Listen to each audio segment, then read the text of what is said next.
Yeah. We are now. So we are. Can you guys hear us all okay? No. We Can just. everybody hear? Okay. We are. All We right. should be live now. I think it's gonna be. There's a little bit of delay, but. Yep, we're Okay. live. Hi. Okay. All right. People, live chat, dear live chat people. How's the audio? How's the audio? Can you guys hear Hi us okay? Theo. Hi Mike. By the way, just to our patrons, I know I need to schedule the one-on-one meetings that the group meetings that I promised. If you guys emailed me regarding those, I am going to get to those soon. I just got back from Montreal. I'm going to be checking all my emails and scheduling everything. Reason on facing audio is good. You guys are live. Hey guys. Hey.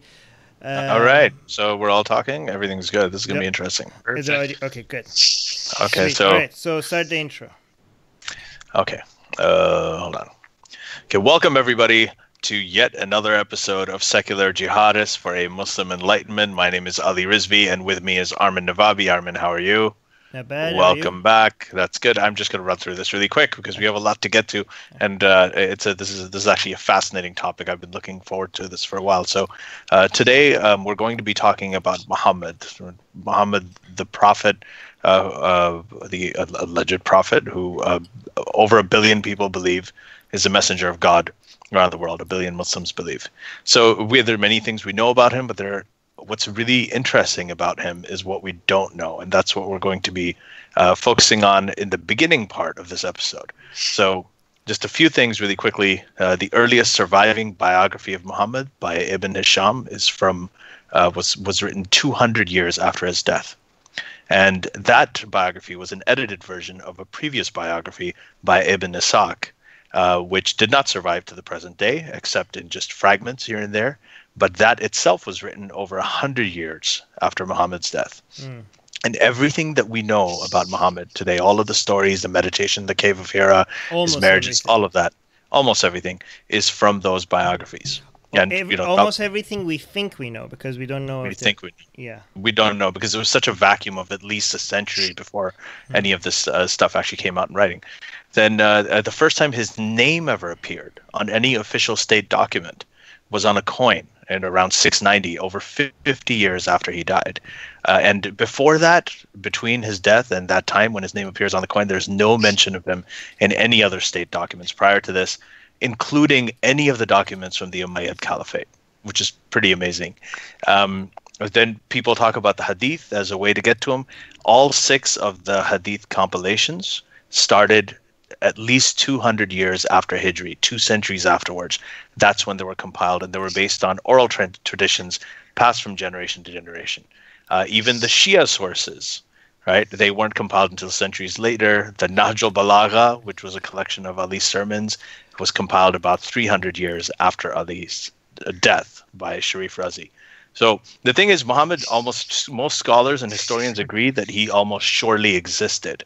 But the only really reliable indicator of history from his lifetime is the Quran, which only mentions him 4 times and really talks about more philosophical things and contemporary events at the time.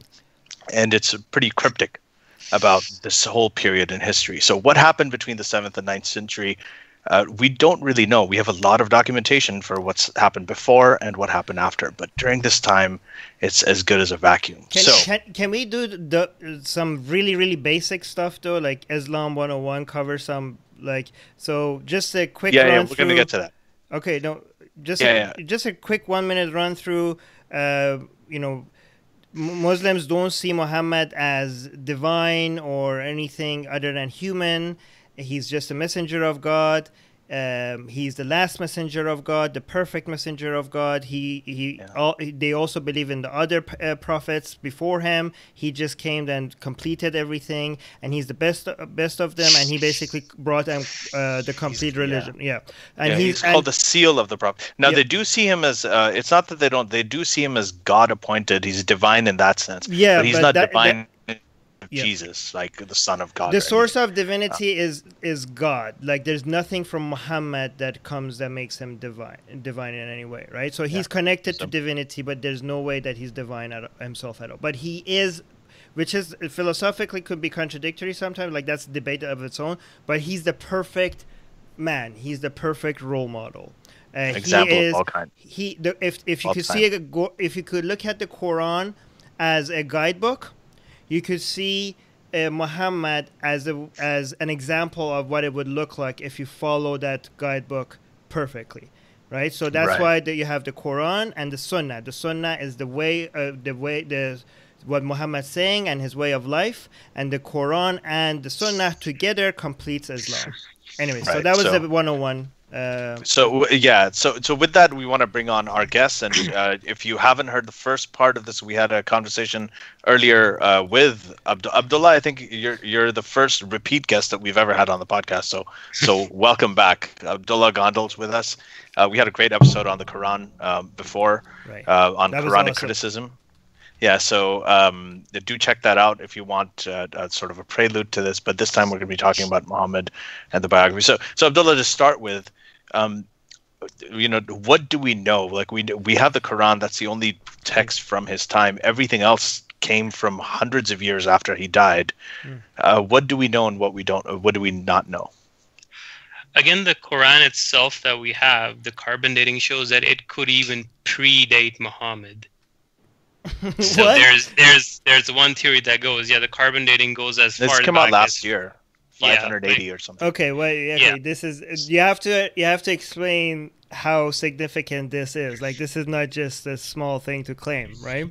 Yeah. So when you look at the Quran, you also notice that the Quran has a lot of non-Arabic words and like Syriac or Aramaic from the surrounding areas. These languages were commonly spoken by Christians living in the surrounding areas of Arabia. Now, some people do say that most of the Quran was already written down on parchments before Muhammad. And what happened was he used or got a hold of one of his manuscripts, and this was an exegesis to the Bible for the Arab Christians. And then he added and subtracted as he went along. This is one theory. Although I don't believe it's very strong, because the carbon dating also puts it in a time frame that could predate Muhammad, but most probably was during his lifetime. Yeah, that's what I'd read, actually, that even though they had given a range of 580 to 645, I think, if I'm remembering correctly, they're saying it's still most likely to be contemporaneous, as in the Quran came around the time that Muhammad was. So a lot of historians tend to think that he did write a lot of it's plausible that he wrote most of the Quran, like told other people to write. Yeah, as in recited all because of another Islam 101. I know most of our patrons know this, but for people that are listening to this later, it is claimed that Muhammad couldn't read or write. So basically, he would hear the messages of God, and he will tell Ali, Abu Bakr, or other people to just write it down. And to Muslims, that's a miracle. I don't know how that's a miracle, because since he didn't write it. So they say, how could somebody that could not read or write bring the Quran? And well, the answer is in the story. He didn't write it. Other people wrote it for him. How is that a miracle? I never understood that part. But go. So just to quickly touch upon the Quran thing, the era he was living in, literacy was not a common or a necessary skill. You could be well off, be a good merchant trader, lead a good life by knowing how to speak and communicate just spoken. Muhammad was also a tradesman, so he was traveling around. He was hearing stories, going to Syria, to Jordan, to the Byzantine Empire, and it's not astonishing to see him come up with these verses, especially when you look at some of the verses how they compare to the soothsayers of the time. And it has no miracle in it per se, because some parts of the Quran are beautiful, but there are other parts that are really not so eloquent and actually do contain grammatical errors. And you can even find those errors between different versions or transmissions of the Quran. So since we have a lot to cover today, just on the thing about Mecca itself is told by Muslims to be a central spot of Arabia. It's like the house of the biggest pilgrimage. And the funny thing is, Mecca isn't mentioned by any contemporary sources around at that time. Like, what about the Byzantine, of the Greeks, Romans, people surrounding the Arabian Peninsula? They don't mention this famous city at all.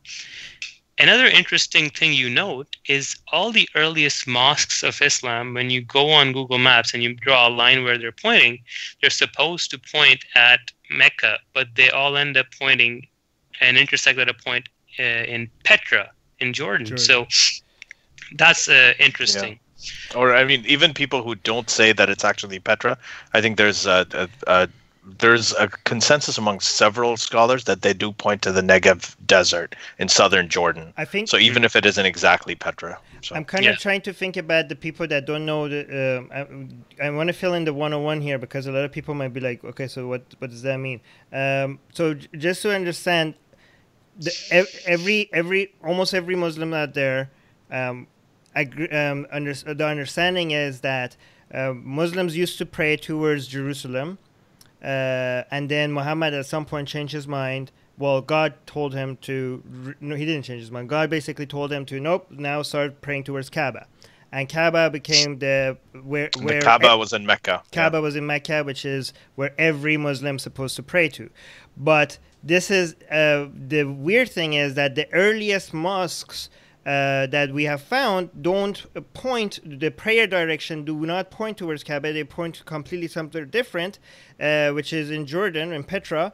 Which kind of suggests that maybe the earlier version of Islam, there was no such thing as Mecca, there was no such thing as Kaaba inside Mecca, and it was in a completely different story, and the stories were later on changed for some political reason. Is that accurate to say? Is that?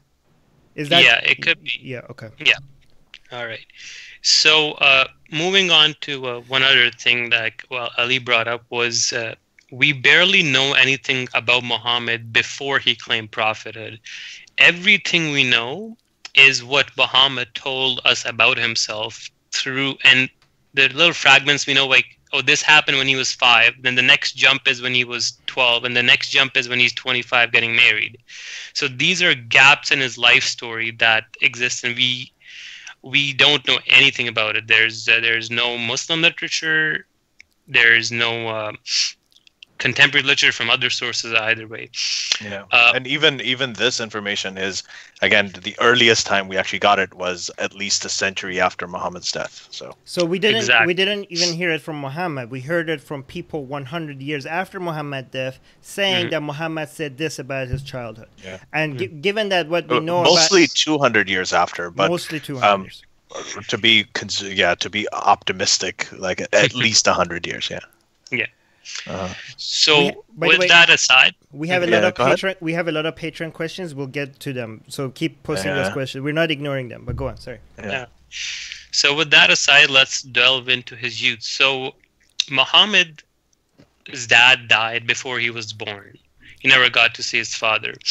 Abdullah. Then when he is born, he's sent outside of the city by his mom with a wet nurse, and it was tradition where kids would live kids would live outside in the countryside to learn the language better and get to know the norms, how to live in the desert. One incident that happened which was significant was when he was with this wet nurse, he was playing with his friends, and then he says that 2 men came to him in white robes, cut open his belly, took his heart out, and then washed it in a bowl of Zamzam water or snow, and then they put it back and they sealed them up. Now, the kids that were playing around him, nobody testifies that anything like this happened. And in fact, in Ibn Hisham's Sirah, the first reaction the husband of the wet nurse has, he says he has a stroke. And his color was changed. They quickly take him back to his mom, and then the mom is asking, why did you bring him back? Was everything okay? So after she insisted a few times, the wet nurse says that, hey, I fear he's possessed by a demon. This is their first reaction. This is happening when he's like 4 or 5 years old, okay? Now, the Christians are going to love this because a lot of Christians say that Muhammad is possessed by a demon. But go on. So after a while, this kid is about 6 years old, and he's barely spent time with his mom, and then his mom passes away while they're traveling near Yathrib, which ended up being named as Medina. So now this kid was fortunately traveling with a slave girl of theirs, and so they buried the mom, and Muhammad was there. So he grew up as an orphan in a society that was not friendly to orphans.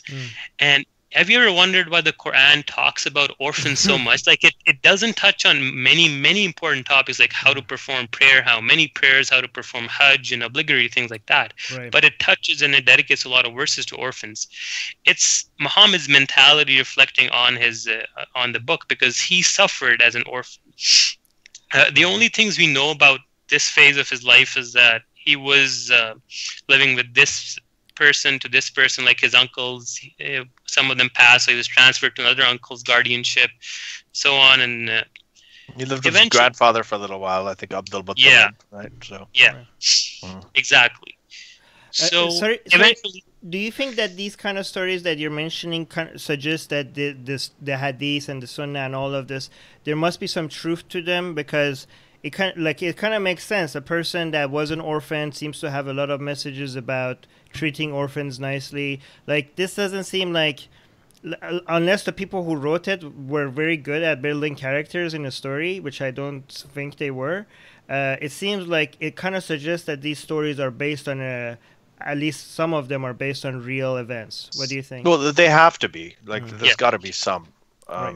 Some, yeah, for sure. I mean, it's not like they're completely false. Right. It's just that how reliable are they for being passed down via oral tradition, right? Right. I think that's the. Because in that age, like, you can say that when Muhammad was born, he might have had the stroke incident, but on that same page, the explanation comes from his mom saying that when she gave birth to him, a light came out of her womb that shone on the castles of Syria. So you can quickly tell which parts are real, which parts are fabricated to make him look like a prophetic figure. The light that was carried by the father, and there was another woman that wanted to have sex with the father the day of his wedding. Like Abdullah, a woman offered herself to Abdullah, but he said no. And then when he had sex with Amina, then the woman noticed that that light was missing now, so he didn't want her. So the light came from Abdullah to Amina, passed on to Muhammad. That's what I remember reading this too. Yeah. Okay. That's interesting. I did not know that detail. That's interesting.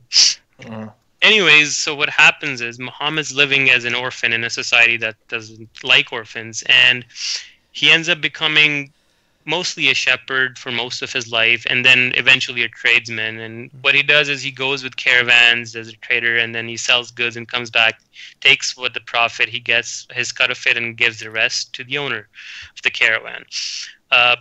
Now, what's interesting is his first marriage. Now, he was 25, and he got married to a 2 times widowed 40-year-old lady who had inherited her ex-husband's business and already had multiple kids.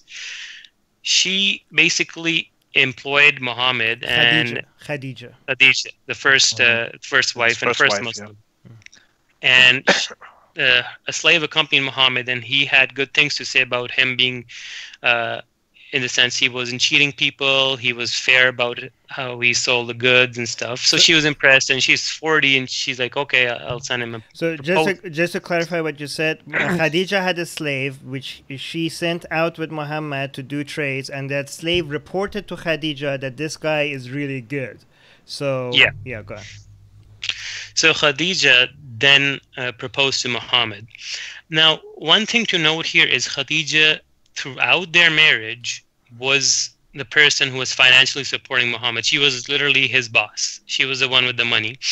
And another thing is, have you ever noticed a lot of Muslims say that back in that era, people got married really young, and they use this argument to defend the Prophet's marriage to Aisha, who was 6. One then asks, well, if it was so common to get married so early, why did Muhammad wait till the age of 25 to get married?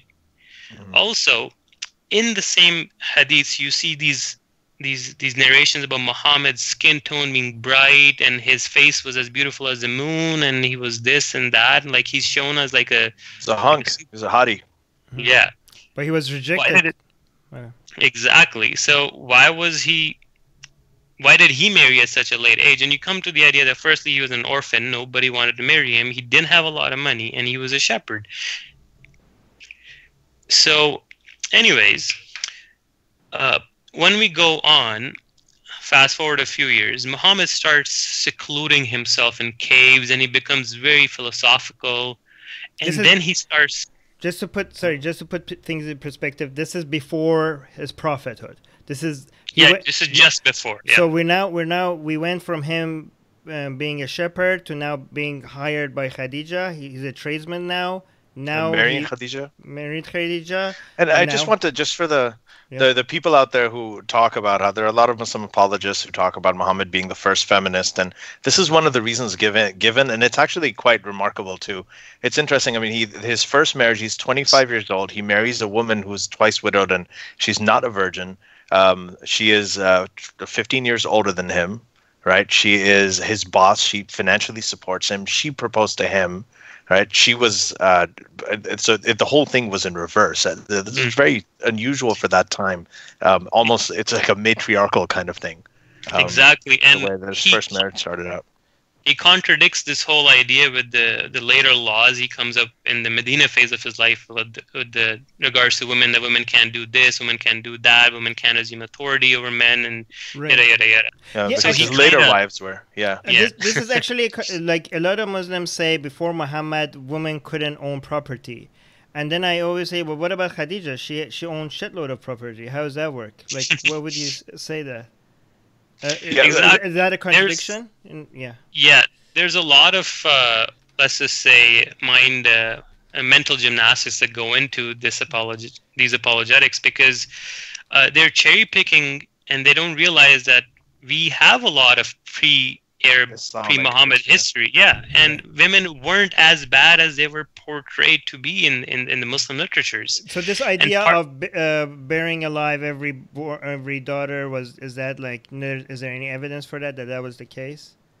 It did happen, but it didn't happen to the frequency Muslims make us seem that it did. Because if it was the case, well, where were all these women coming from that they had? Right. Exactly, right? Well, the idol gods that they worshipped, the Allat, Manat, and Uzza, were all women. They're all females, and that was actually denounced in Islam. That they used to worship women, and they said that the angels were female, and all this other stuff. And just to be clear, before Muhammad, women were treated better in Medina than in Mecca. Is that accurate? Yes, there are actually narrations, authentic narration in the hadith books where women in Medina say that we were better off before Muhammad, and there's Aisha saying that I have never seen anybody being treated worse than a believing woman. Right. And then, Muhammad's own wordings, calling women like captives and animals with you and stuff like that later on in his last sermon, is also quite problematic.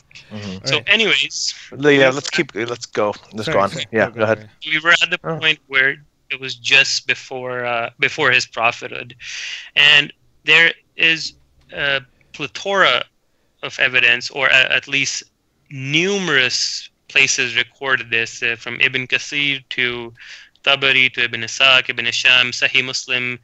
They all record that Muhammad used to hear stones and trees talk to him while he was alone in the outskirts of the city.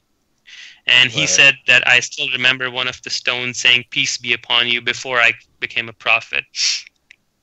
Now, this issue continued all the way up till the first revelation, where Muhammad is sitting in isolation for an extended period of time with little or no food. And then he sees an apparition appear to him, trying to strangle him to death, saying that, "Read in the name of the Lord." And he says he can't read, and it happens 3 times.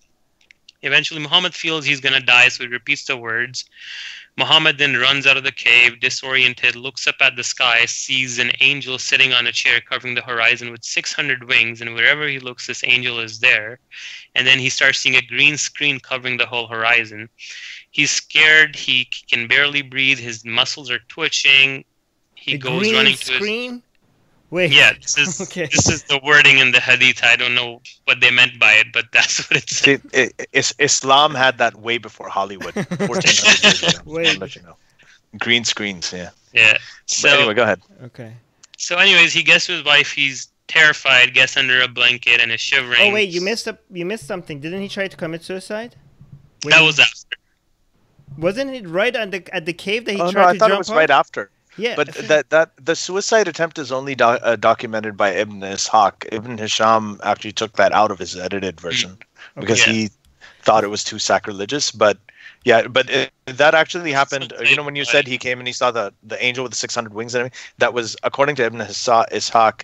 That was like that's something that happened when he was on top of a cliff about to throw himself off, and then he saw the apparition appear again. Yeah, because he thought he was going crazy, and he didn't want to be one of those crazy poets. So like, and he was like, okay, this is it, I'm done. But then he saw the angel, and we're like, okay, maybe there's something to this. But go on.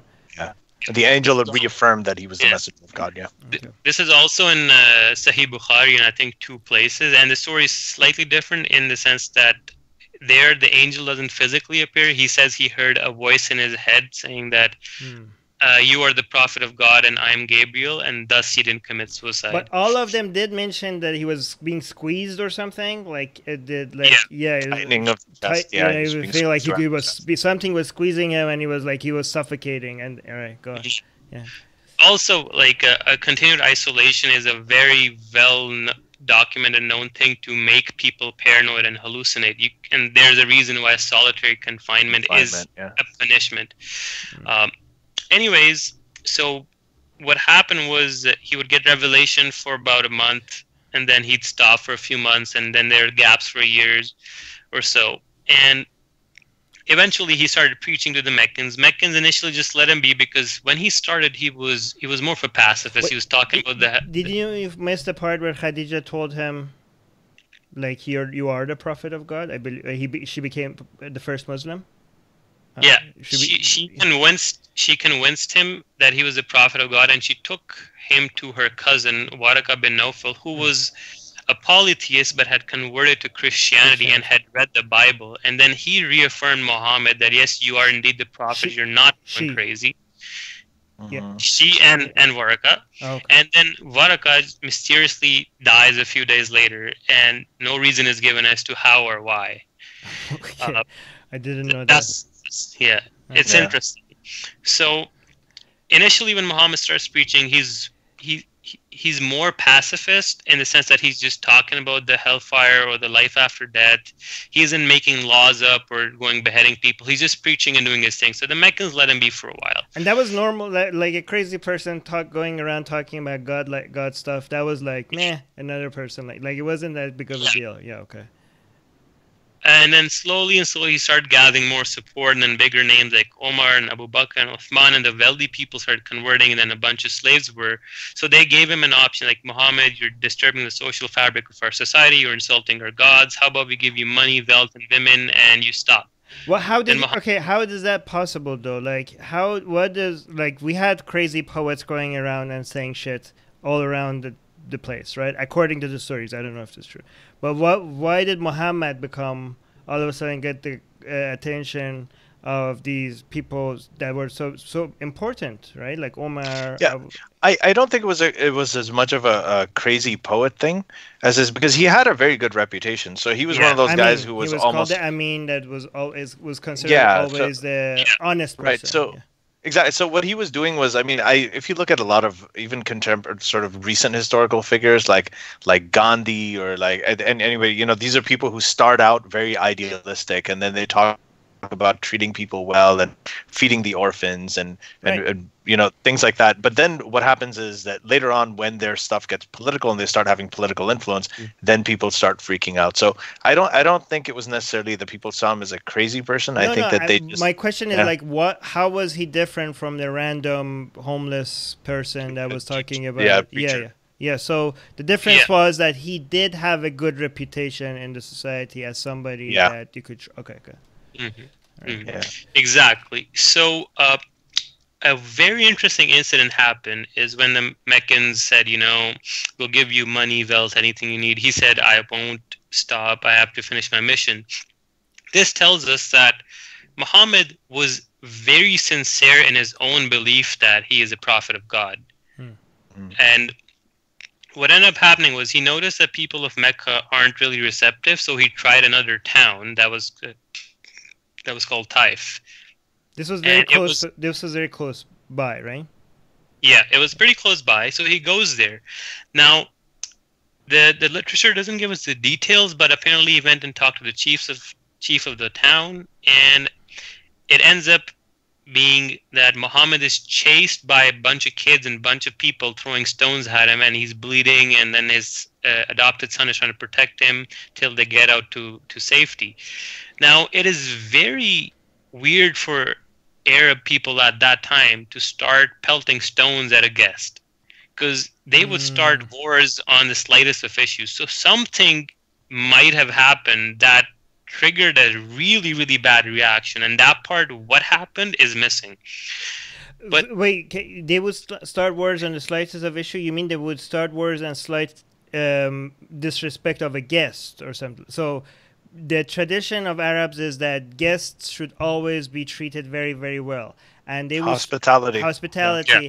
And if they would start wars on, like the story, I think this is obviously a fake story, but that two tribes went to war with each other because somebody went and took some edible bugs from someone's tent on top of someone's tent and cut their heads off, and the person from the tent came out and killed him because he said these bugs were on my tent, so they were my guests.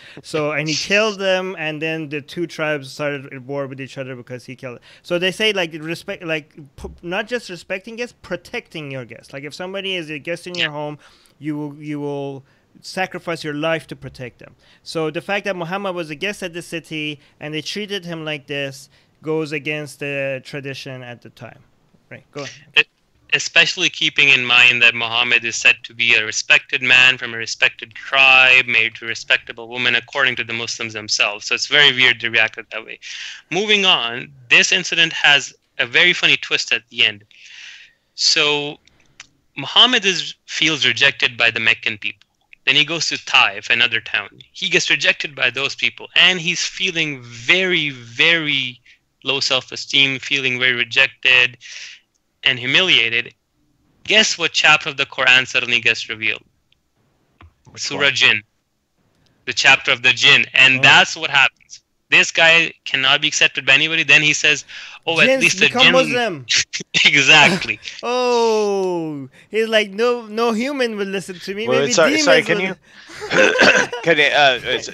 just explain that for the audience? Recruits. All right, go on. So Muhammad was this Qul A'udhu Birabbin Nas, that one? No, or no, that's Qul Uhiya. It's Surah Jinn, chapter 72. It's about the smokeless beings. This is genius. And what does the chapter say? How does it sort of fit the context of the situation? So can you explain that?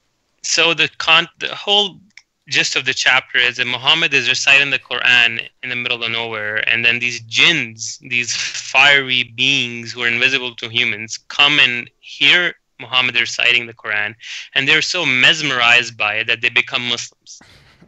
Oh, okay. Yeah. Now, how it fits in is Muhammad feels rejected by the Meccans. Muhammad goes to another town. That town rejects him and stones him, and Muhammad is feeling humiliated. And guess how to make himself feel better? Well, if humans won't accept him, the jinns at least did. It's a subconscious way of elevating his own self-esteem. Did you come up with this hypothesis, or is this something people it's in the literature itself, in the Sirah as well. It tells you when and how this chapter was revealed. This, we know that, but the hypothesis that Muhammad is just coming up, since he's not getting the number of followers he wants, he just makes up demon followers for himself. Is that your theory? That's our speculation. We're just but it's a very good one. I mean, it's a very interesting one, right? I'm just saying, is that your speculation? Have you heard that anywhere else before? Because that's very original.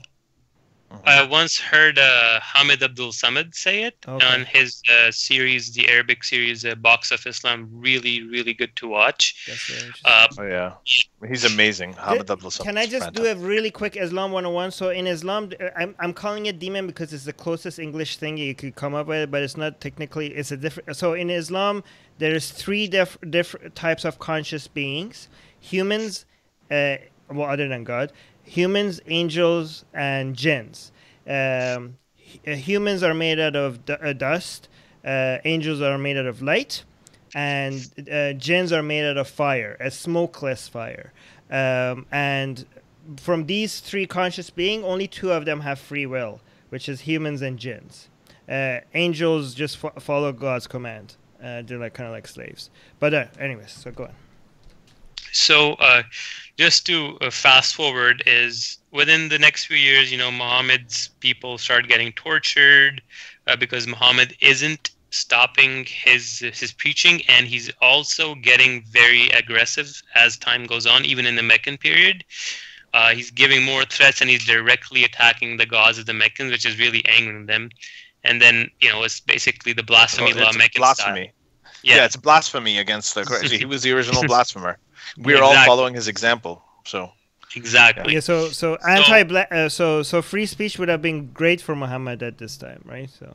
Oh yeah. Right. Yeah. So in that time frame, what happened was a lot of his followers, at least the weaker ones, and the slaves started getting tortured. Then Muhammad's whole tribe that he was with, his uncle's tribe, got exiled to a valley outside of Mecca, and they didn't have food and stuff. Didn't you want to bring up the satanic verses? Just after this. Okay. Sorry. Yeah. So, and then his wife also passed away shortly after. Now, when the torture became too much, the incident of the satanic verses happened, and the literature itself, the Ibn Ishaq Sirah itself, say that the Prophet longed for some comfort for his followers, so he went to the Kaaba, and the chiefs were sitting there, and then he started reciting Surah 53 of the Quran, and at the last, there were these verses talking about the four gods of the pagans.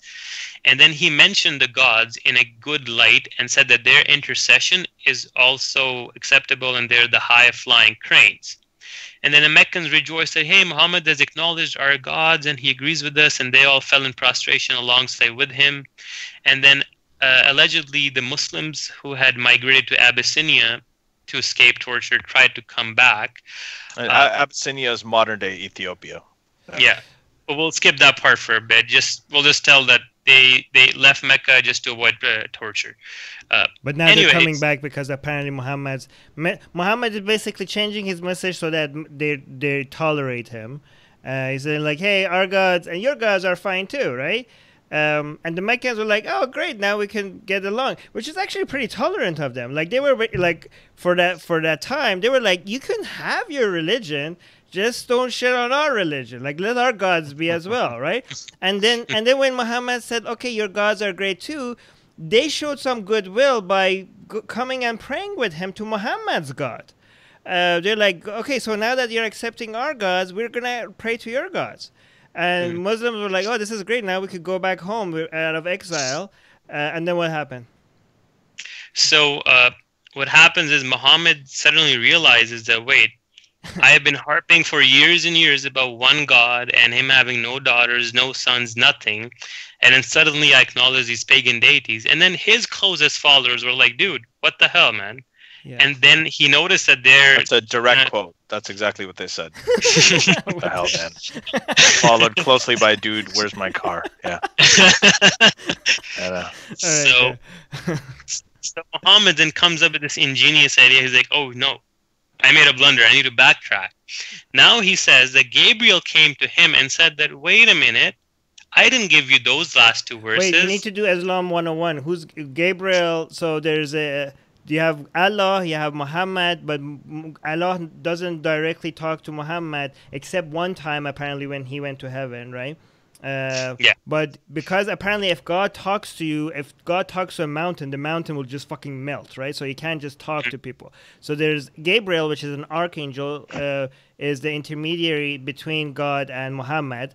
And everything Muhammad has in the Quran was told to Muhammad by Gabriel. So now Gabriel is like, what the fuck are these verses? I never told you these verses. Where did these verses came from, right? So then Muhammad says, oh, it was Satan who made me say those verses. Iblis. So now, Iblis, yes. So now you are like, wait a minute, the prophet can be tricked so easily by Satan? How do we even trust this guy if he's talking about God's word of Satan's word, right? Right. How do we know the rest of them are not Iblis? Exactly. Right. And the more funny part is that even the Muslims will try their best to say that this is not authentic. This incident is directly mentioned in the Quran, Surah 22, verse 52 or 53. It literally says that Allah allows sometimes the Satan to put his words on the mouth of the Prophet. And you open any tafsir, any exegesis of that verse, you get a reference to this incident. And Imam Hajar Asqalani, who was I think a 14th century scholar who wrote the Fath al-Bari, one of the detailed exegesis of Sahih al-Bukhari. And he even says that you can try as much as you want, but there are two Sahih chains that go all the way to the Prophet's companions. And what they're called is Mursal Hadith. Basically, a lot of scholars accept them in the sense that they go back all the way up to the first companion of the Prophet, but don't go back to the Prophet themselves because it's already so common because they were living around him. So they assume that it obviously generated from the Prophet. But all the narrators of that narration are from Bukhari and Muslim. So the strongest of the strongest. Just to be clear to the audience, Sahih Muslim and Sahih Bukhari are the most trusted, authentic source of hadith, which is the Muhammad sayings among Sunni Muslims. But Shias also accept the story because I know they accept the story. But another thing to point out, go ahead. Go ahead. The Quran also mentioned that they forgive Muhammad for this mistake, because the devil has tried this on many other prophets successfully as well. So if you think about Muhammad coming up with the Quran himself, he basically wrote that, hey, God is saying, hey, it's not a big deal. Prophets make mistakes. Other prophets have also made the same mistake. So he's basically writing that God said that this is not a big deal that I made this mistake. Right. Right. And so I just want to mention that, since just for the talking about our sources, that, when we talk about Bukhari and Muslim being the two most authentic, right? Bukhari lived between 194 years after Hijri, which is after Muhammad's time, the migration to Medina, and 256, so about 200 years afterwards. It's during this time that he compiled the hadith. Muslim lived between 204 and 261 after Hijri. That's after Muhammad. So this is, both of them lived both of these compilations of the hadith were done at least 200 years after And the Muhammad's reason why they say Sunni Muslims say that their sayings of Muhammad is trustworthy is because of the chain of narration, because they come up with this method that this person directly heard it from Muhammad and told this person and told this person and told this person and told this person, and then they try to measure how trustworthy these people are. I don't know how. And also how much corroboration, like whether there were multiple sources that narrated the same incident. And does it contradict the Quran in any way? But they think that these methods are very, very, very good methods. Like they consider it completely authentic. Like this is because of these chains of narration. But we know today that chains of narration are one of the worst ways of finding the credibility of something. In fact, we have games around this called Chinese Whisper or the telephone Broken game, telephone, because we know that narration, every time during a narration something changes and then eventually turns into something completely different. So imagine that happening transgenerationally and progressively over 2 centuries. Right. So that's why skepticism is always a good thing. So when we say authentic hadith, we mean authentic according to Muslims, not authentic according to us. But go on. Right. Yeah. So another cool incident was when Muhammad abolishes adoption. This is after Khadija has died. And the incident goes that he once went to his adopted son's house to see him, but the curtain wasn't... Yeah, Zayd. And this is the only companion that is directly mentioned by name in the Quran, in Surah 33.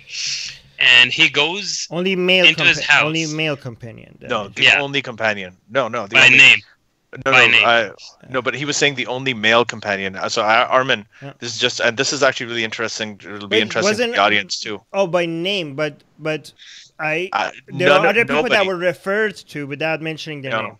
No, nobody. Abu Bakr was mentioned without referring his name. Yes, without referring to the. Well, no. So what happened was that the only companions, contemporaries of his, that have ever been mentioned by name, right? Yes, apart from without his name, yeah, his wives are mentioned. Everything else that they've been mentioned as well. But there are only two people who lived at his time, who were his contemporaries that were mentioned by name in the Quran. One is Zayd bin Harith, his adopted son, and the other is Abu Lahab, who is his uncle. Where it says his hands, may his hands be cursed. Yeah. Right. So, but apart from that, his daughter. The only woman mentioned in the Quran is Maryam. No, the wife of Pharaoh as well, Pharaoh's wife, and several other women, wives of Muhammad as well. Right. No, so by name, I mean. But go on. I don't know. No. Yeah. Anyways, if we move forward, so Muhammad goes into his adopted son's house and he sees his wife naked or not dressed properly, and he runs out, and now he has feelings for her in his heart. And the most hilarious part is he then abolishes adoption to make a loophole, because since his adoption is abolished, the guy is no longer his son, therefore making the girl free game for him to take. Now he comes up with a verse which is so self-explanatory. It literally says that you saw something and you had something in your heart that you did not want to disclose, but Allah had other plans, and Allah disclosed it and married you both. And now he's married to his adopted son's ex-wife. Right. Yeah, ex-wife. Can I clarify this? This is very interesting. So Muhammad, at this time, it's incest is very frowned upon. Especially, but not just any incest with people that you're not related by blood as well. Like, for example, if you're attracted... Daughter-in-law. Yeah, so daughter-in-law. So this Zayd is Muhammad's adopted son. So for him to be attracted to his wife is like a huge taboo. Huge taboo. And when he goes back home and he's upset that he's attracted to him, Zayd comes and tells him hey, I don't even want this woman. You can have her, right? And Muhammad is like, no, he's like, this is your wife, this is bad. And then he really wants her, right? So he comes up with a solution that, you know what, adopted sons, we don't need that. Adopted sons are not really He even changed the name. Even changed the name from Zayd bin Muhammad. Yeah, don't call yourself the son. Yeah, don't call yourself son of Muhammad, Ibn Muhammad. Call yourself Ibn whoever your dad was, but you're not my son. Actually, and this has consequences. This has is like huge since that time. Yeah. In at least in Pakistan, I can tell you about Pakistan. First of all, you're not allowed to take the name of your parents if you're adopted. They're never given the same kind of inheritance rights and everything else that biological children are given. And adoption overall has become taboo because of essentially the Quranic sort of denunciation of it in a way. The issue, I know a lot of ex-Muslims that this was the verse that made the Quran seem way more human than divine to them. Like a verse, we have to understand, as a Muslim, your understanding is that this is a divine book in heaven, independent of space and fucking time, that was predated Muhammad. It was there from uncreated word of God, and it's talking about Muhammad being attracted to this woman, and all of a sudden there's no adoption because Muhammad wants to marry this woman. Like, why would that be there? Seems very personal and very convenient. And another thing interesting is that then the verse comes that marries this woman to Muhammad, right? So this is the only woman that in the whole fucking world, apparently, that was married by God to somebody. Like, no, every other woman, like, there's a marriage ceremony, but this woman, there's a verse marrying. I think there was a competition. What's her name, by the way? This woman, forgot her name. Was it Kulthum or no? I can't remember. No. It just slipped out of my mind. There was Aisha, I'll look it up. Aisha and this woman had a competition. Like they were they were fighting with each other. Yeah, it was Kulthum. Kulthum. And Aisha mentioned, I'm the woman that God sent a verse down for her innocence, to testify her innocence. And this woman says, I'm the woman that God married to Muhammad. So they had, bragging rights. By the way, I just checked. It's true. Maryam, I was right. Maryam is the only woman mentioned by name in the Quran. Yeah, every other woman was referred to, but never mentioned by name. All right, go ahead. Oh wait, hold on. That wasn't it. I'll find the right name. Okay, find us the right name because we want. Anyways, so another very interesting incident, or the talk of the town that catches every Muslim and every critic of Islam's attention is Muhammad's marriage to Aisha. Right? He was 54. He married a 6-year-old girl and consummated when she was 9. Yeah. Now, the incidents leading up to this. Ali sorry, it's Zainab bint Jahsh. That was her name. What? Sorry. Yeah, Zainab. It wasn't Kulthum. Zainab. It was Zainab bint Jahsh. Okay. Yes. Jahsh. Okay. Abdullah, we're going to let you go uninterrupted because it's... Go. Yeah, we want to make sure we get through all this. Yeah, go ahead. This is everyone's favorite part, Aisha. So the incident leading up to why Muhammad married it is so bizarre. It's outright disgusting. So Muhammad was sleeping. He had a dream where an angel came to him carrying a child wrapped in silk and showed it to him. This not happened once, but it happened twice. Muhammad interpreted this child to be his future wife. Guess who the child was? His best friend's youngest daughter, or his best friend's daughter, who was 6 years old at the time. Best friends according to Sunnis. His best friend according to Shias is Ali. So you. We still think that Abu Bakr was his friend. Anyway, go on. Yeah, and the funny thing is when Muhammad went and initially asked Abu Bakr about this is all in Sahih Bukhari. Yeah. And Abu Bakr's like, but am I not your brother? Like, what?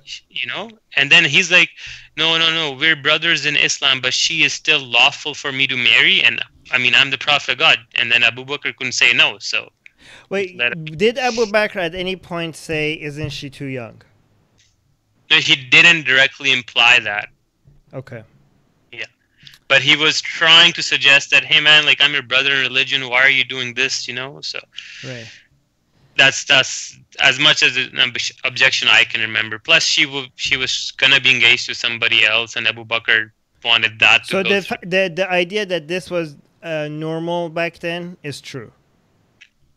I would say it wasn't normal for this young. But again, I mean, I don't have for puberty. For puberty, it was normal. Like if a girl was 9-10 years old and she had puberty, I mean, people used to get married to. This was actually normal, not just over there in Arabia. It was normal all around the world, recently, like in Europe and until just a few hundred years ago. This was the child brides were very, very common all over. I mean, Thomas Jefferson had a No. Okay. This is not no. We have child and we have child. Okay.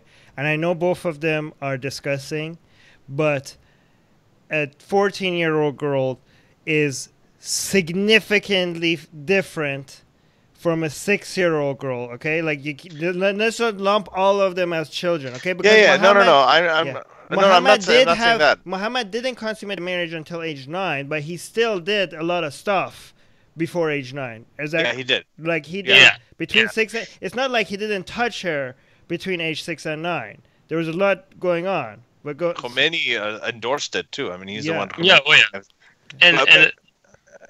No, but what I'm saying is that I'm giving one example, but the thing is that this was actually very common, really, across the world. It's common in India, among Hindu societies. I mean, it was common everywhere.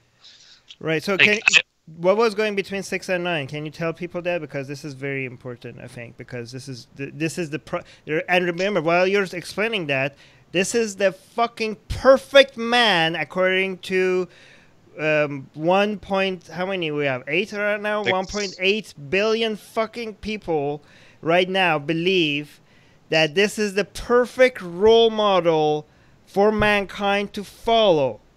Okay, so go on. So it's a very nuanced conversation, and the first thing I'd say is I don't make this a big issue as long as Muslims don't project Muhammad to be the best example for all times to come. If they say he was a man of his time and he had committed child marriage, I'm like, it's still pretty bad, but all right, I'll leave the point be.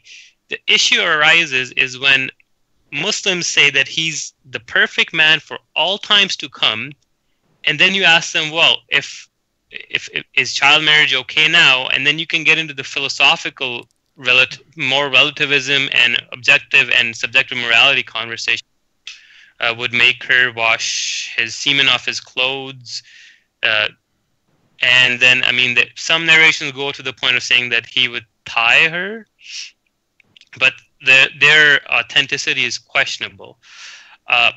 What's the sad part about it is, like, when she was actually given away at the age of 9, the way the story is narrated is that not allowed to make images or idols or toys with any facial features.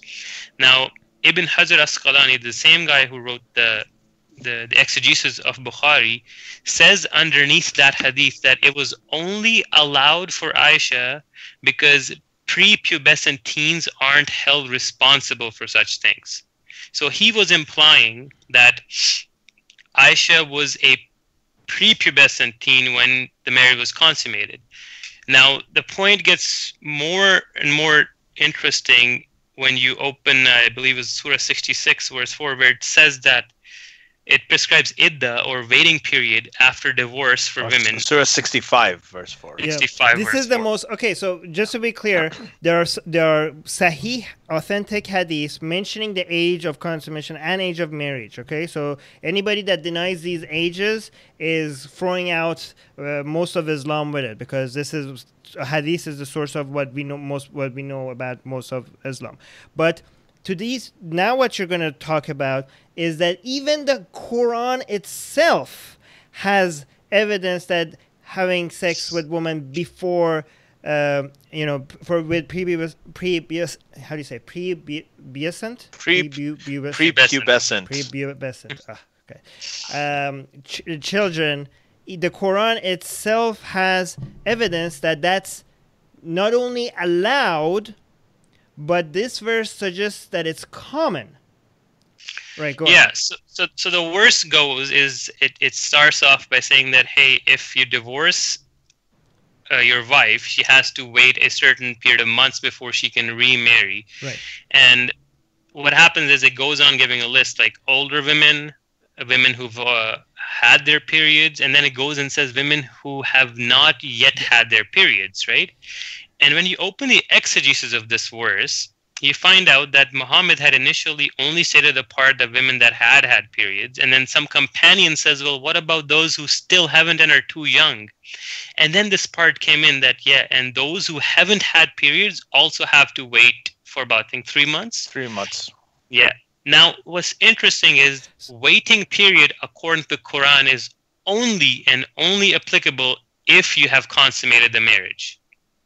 Therefore, right. This means that you were allowed to consummate marriage with prepubescent girls, and that's why they were supposed to also have a 3-month waiting period. So, translation: those wives of you that you fucked before they had their periods, they also have to wait. If you die, they also have to wait 3 months before they could marry again. Right? Not just your wives that you got married before they got their periods, the wives that you married before their periods and you fucked, right? They should also. This is a Quranic verse, right? This is not hadith. Just to make matters worse, Sahih Bukhari has a chapter heading where he quotes the verse about women having haven't had periods yet, and guess what the example he uses? Aisha's example. For the exegesis of this verse, Imam Bukhari uses the hadith that, yeah, it is okay to marry prepubescent young girls and consummate marriage with them because Aisha did this, and then he cites the hadith. Right. So, moving on from that. Wait, okay, we need to... This is okay. Yeah. Okay, but just to clarify, when I say 1.8 billion Muslims,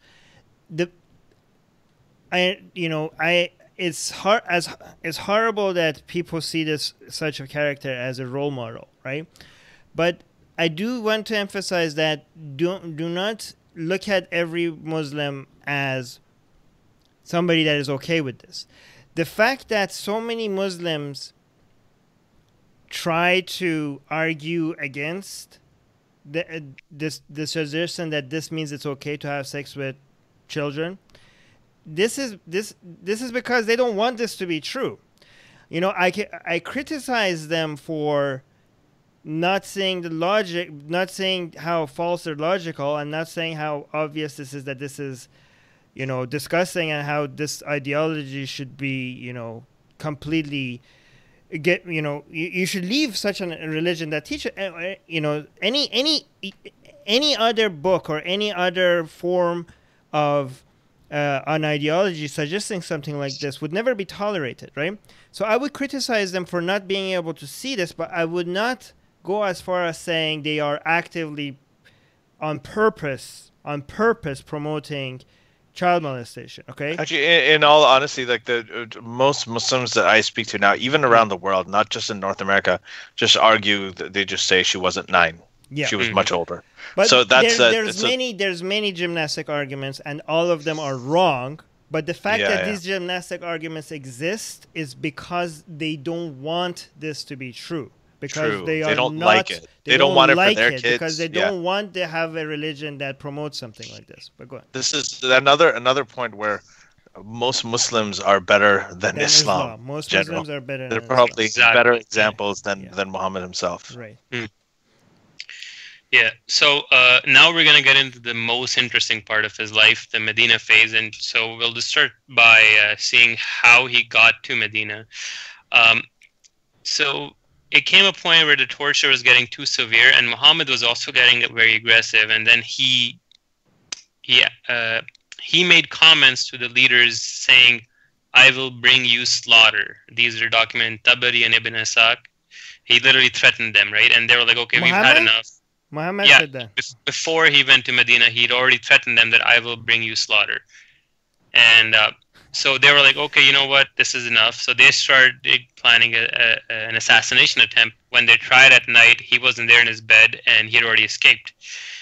He left with his friend Abu Bakr to Medina. Can I add some detail to this? Because a lot of people are saying, why didn't they just kill him earlier? Okay, because, these things between tribes could start war, right? When you kill somebody from one tribe, then that other tribe, even if they didn't like the person, they feel like it's a moral code that you just have to now wage war against another tribe. And this moral code existed for a reason, to avoid, like, there's a social order, right? So if you know that if I kill this person, I have to deal with the entire fucking tribe, then it's a way to just not randomly kill people you don't like, right? So this is the reason why nobody, like, Muhammad was part of the Quraysh, right, tribe. So you didn't want to just kill him, because then you would be like, well, was it because of the clan or the tribe? I forgot. But it was because of his uncle was still alive. When his uncle passed, the leadership of the clan did not guarantee Muhammad protection, and then he was fair game. And that's when they were like, okay, this is enough. And then he's getting too threatening. Then they were like...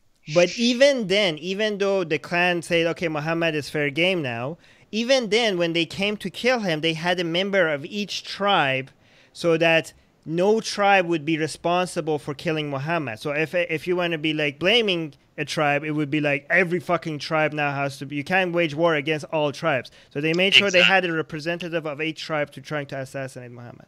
But yeah, go on. Mm-hmm. So anyways, before this, he had sent a couple of preachers to Medina, who was at that time known as the city of Yathrib. And they liked him. They had a couple back and forth. They had these pledges of Aqaba, where these people pledged to support Muhammad, whatever. And then eventually, just to sum it up, they all the Muslims migrated to Medina. Now, here's where Muhammad has a whole shift in personality and character, from being more of a pacifist and talking about afterlife. The Quran also, you can see it. It becomes very, very political. He becomes power hungry. He starts from going from a pacifist approach to a very aggressive, violent, and terrorizing approach. Right. Initially, when he gets to Medina, he signs. Can we do Islam 101? Just to be clear, this hijrat, this migration from Mecca to Medina, or Yathrib as it was called back then, this is the most important event.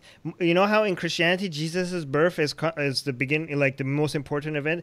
No, in Islam, this migration, this is why the calendar of Islam starts at the day of the migration, the day that Muhammad went from Mecca and with all Muslims, and they went to Medina. And just to let you know, when they went to kill him, he wasn't in the bed. Ali was in the bed. This is what Shias brag about. Ali was sacrificing, putting his life at risk for Muhammad. But yeah, go on. Yeah. So anyways, in that city where Muhammad migrated to, it was a very different political situation. There were 3 different tribes of Jews living there, and then there were 2 tribes of Arabs, Aus and Khazraj, that had been fighting for a while. And Muhammad, what he did was he brought together the Aus and Khazraj and made it into the Ansar, the helpers, and the people who had migrated from Mecca came to be known as the Muhajirun, or the immigrants.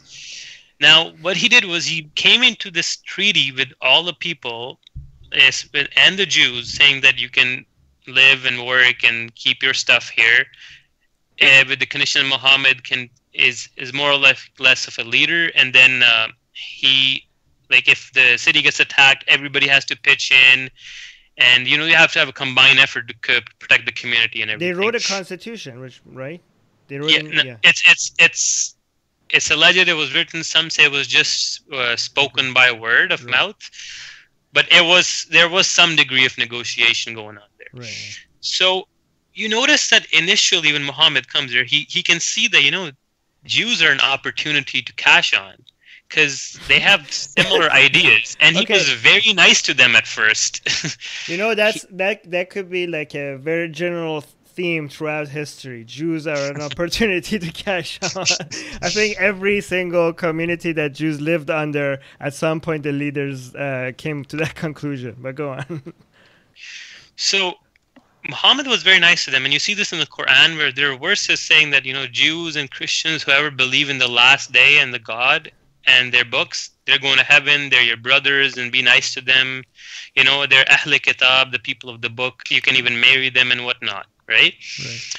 Now, and then Muhammad even prayed towards Jerusalem, right? And he kept trying to insist and tell them nicely that, hey man, you should accept me. I mentioned in your books. And when they realized, that this guy, he's not a prophet, and Muhammad saw that these people aren't going to get convinced, you see a sudden change of tone in the Quran. Right. From people of heaven, they become the vilest of creatures, the mushrikeen, and then the Jews, a tribe of Jews was turned into apes and pigs, and all sorts of this wild hatred starts spewing out towards the Jews. Weren't the Christian pigs and the Jews monkeys or apes, or was it the other way around? I forgot. The Christians, yeah. I think it was just the 2 tribes of the Jews. Okay. Yeah. Now, what we're going to do is so after 2 years of this pact... So guys, I'm going to make a quick correction. Just the Constitution of Medina actually is a surviving document. And it's in addition to the Quran. So it's studied actually very widely among scholars. And so there's a lot of papers that have been written about it. And it's actually also one of the few, apart from the Quran, is probably the only other document that is reliably thought to be from the time of Muhammad himself. Oh, nice. That's good. I want to add another detail, something that you mentioned that about the Muhammad separating Muslims into 2 groups: the people from Medina, which are the helpers, and the migrants that came from Mecca. This division lived and became a political issue way after Muhammad. Like these people, which there was a huge competition between who are the more important people. The Medinas who accepted Muhammad in their city, or the people that were with Muhammad from the origin from Mecca. And also the separation you could see also in the verses of the Quran. The verses of the Quran are separated from Meccan verses and Medini sources. The verses that came to Muhammad in Mecca and the verses that came to Muhammad in Medina. And you could see the tone change in the verses. As you mentioned, the tone is completely different. It's much more from a position of authority. But one thing I think we missed here is that why did people from Medina invite Muhammad to come and become their ruler for some fucking reason? Like at first he wasn't supposed to be their ruler. Like he was supposed to just come and negotiate something for them because they heard there was this honest person. So why was he invited? So at the time it was 2 tribes, Aus and Khazraj. As far as I know, they were in a constant tribal war, right? And they wanted some unity and stuff. And then Muhammad had sent some preachers, and what they had talked about, they liked them. So initially when Muhammad came, he wasn't the leader per se. He rose to full power after the Battle of Badr. Right. Initially, like Abdullah bin Ubay, was the person who was in line to become the next leader, and he was the most respected person of the community. So what ended up happening was 2 years after that pact that Muhammad wrote and it was signed with the Jews, there's 2 hadiths, one in Bukhari and one in Muslim. And Muhammad one day gets up from the mosque and goes to these Jews, like two of their tribes, and just says to them, "You better accept Islam or else you're not safe." And they're like, "We understand, but no thank you." And then he says, "I wish to expel you from this land, so you better accept Islam." And he repeats this 3 times. Right. And which is basically verbally nullifying the pact. But it goes back, and the Jews like, "Yeah, we understand." And they replied to him 3 times the same reply. But the stories that we were told, it was that he was threatened while he was staying at their house. Like they tried to make an attempt at his life. That was the excuse. We'll get to that. That is a very, very interesting story too. Okay. So now what starts happening is Muhammad. This was just them taking their getting compensated for the properties that were taken from them in Mecca. So is that real? Is that true? Yeah, they say that their properties were confiscated, but what Muhammad did was he went in beyond from just property confiscation and getting back what had been taken from him. Right. He didn't stop at 1 raid or 2 raids. He kept on doing raids to a point where the Meccans were like really pissed that their whole trade route was blocked and they were getting they were lacking resources. Right. Now, eventually, they're like, "Hey, Muhammad's coming to intercept Abu Sufyan's caravan," one of the leaders of Mecca, so they amass an army. Now, the Meccans came with an army of about 1,000 men, and the Muslims were about 300 men. The thing was, the Meccans were really overconfident, they were drunk, and they did not, because they were merchants, they weren't experienced in warfare, okay? And their overconfidence got to them. And at the other side, Muhammad's followers were absolute fanatics, running to their deaths, being motivated by the Houris and the beautiful imagery of paradise. And then Muhammad telling them, "Oh, if you have a wound, and the blood will smell like musk on the day of judgment," and stuff. Houris are just to clarify, Houris are the virgins of heaven, the angel virgins that you're gonna have sex with forever once you die as a martyr.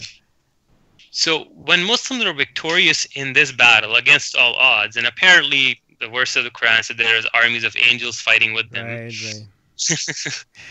And now when Muhammad gets back from this, he is now in a state of power. He realizes that he can do things now. Right. Now he's rising to power, right? And he's more confident now.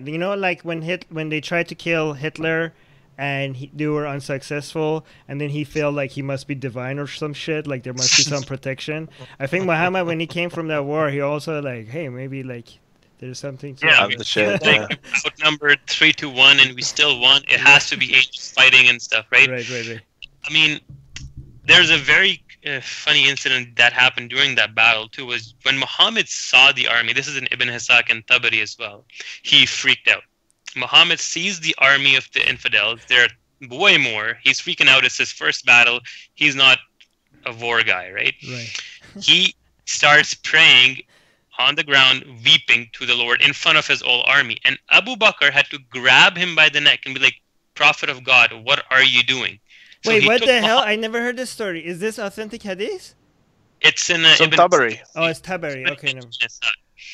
And then he gets to the tent, and then Muhammad prays, and then the wording is so cute. Muhammad fell a small sleep for a small little while.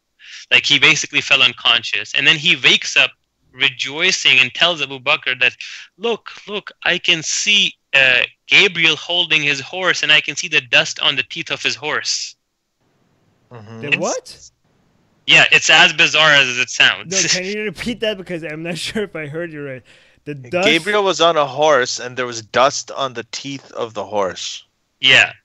Why? And Muhammad was happy, and then they went to battle and won. Wait, why on the teeth of the horse? This is so bizarre. It's in Tabari and Ibn Ishaq. Anyways, Muhammad comes back. He's full of this pride, and he thinks he's divine, and he's more self-assured. Now is when he starts killing all the poets and the critics. Now he's stepping his authority property. Right. He killed. Remember this part when people tell you that Muhammad was accepting of people that disagreed with him. That's all so horse shit. Where is the source of this? Like when he started killing poets and people. In almost all Sira books, it's documented in hadith. Like these blasphemy killings were common. He killed tribal leaders. So the way it would go is some guy would say something about Muhammad or against the Muslims, like write poetry, right? And Jews had already seen enough of what he was doing. Right. And then he would just go to the mosque one day and just say, hey, I don't like this guy. He's heard the messenger and Allah. Who will get rid of him?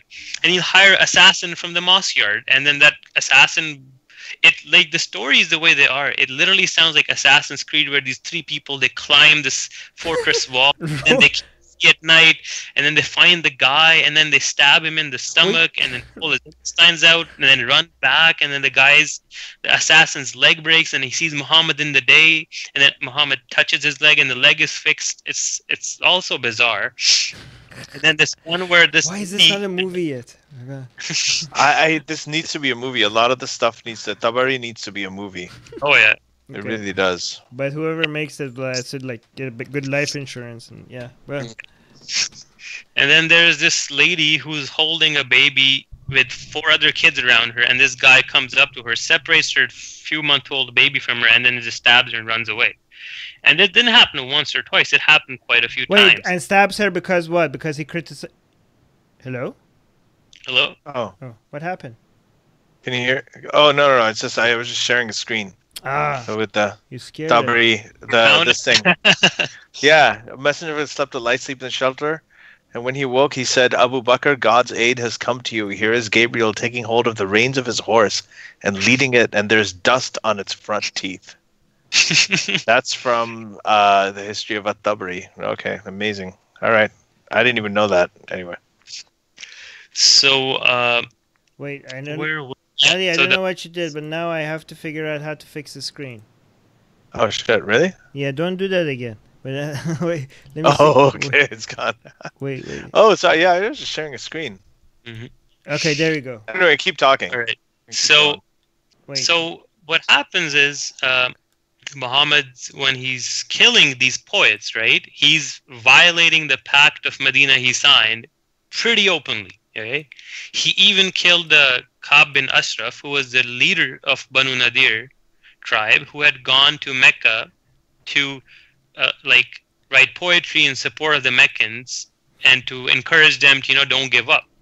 He comes back, and the way they killed him, that was full on Assassin's Creed, where this guy knew that he was under threat because other poets had already been killed. So he had this big fortress he was hiding in, and his I think stepbrother had become a Muslim, and what he did was he went to his house and he said, you know what, I don't like Muhammad, and he lured him out.